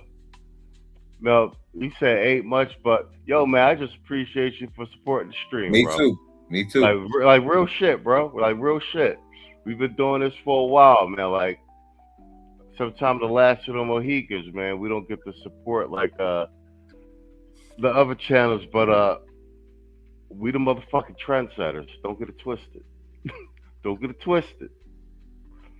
I appreciate you, bro. Real shit. And those drops were for you. Yo, you got anything else, Mr. O? We get the hell up out of here. No, I ain't got nothing else yet. I'm about to go ahead and lay this down, you know what I'm saying? Probably listen to some Steve Coakley or something like that, some Tom Likas, and go ahead and take a night out. Yeah, Likas is a good one to go out. I'm going to bring back some more of the Tom Likas radio. You know, we got a lot of the clips over here. But yeah, me and Mr. O will be back tomorrow night. Sunday panel should be me, O, Tito, and Saul. Who might drop by if you feel unlucky. Other than that, man, I'm going to say good night and good luck. Peace.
country needs stronger border security. Our border security is the strongest in the world. What we need is to take care of our children. I can't get an erection. You think giving them amnesty is fair to the people who are already here? They're contributing to the economy. I've tried all the herbs. Amnesty is never the answer. It's not amnesty. It's recognizing their contributions to our country. They said to meditate, but I keep falling asleep. We need stronger vetting. And to enforce the laws already on the books. I'm terrified of being alone with my wife. It's too much pressure. Well, nothing's ever going to change if Congress isn't willing to compromise. Exactly my point. A wall would solve this. I wake up with an erection, but never when she's in the bed with me. A wall would solve nothing. These children have rights. I spent $3 grand on a sandals vacation thinking that might do it. Know what it was? Me being limp on a lazy river. Well, that's all the time we have. Thank you to Peter Griffin. No, don't send me home to my wife. Democrats. Panel. This country needs stronger border security. Our border security is the strongest. Sorry. Hey, where's Stewie? That's tomorrow, and that is it for us today. Yo, what up, Phil? You just popped up out of the clouds, huh? There it is. We are going to do Sting, yeah. There's no words there. To play us out. What does that mean, to play us out? To end the show? Yeah. All right, go. In 5, 4, 3. That's tomorrow, and that is it for us today, and we'll leave you with a... I can't do it. We'll do it live. We'll do it live! Fuck it! Do it live! I'll write it, and we'll do it live! Fucking thing sucks! In 5, 4, 3. That's tomorrow, and that is it for us today. I'm Stewie Griffin. Thanks for watching. We'll leave you with Sting and a cut off his new album. Take it away.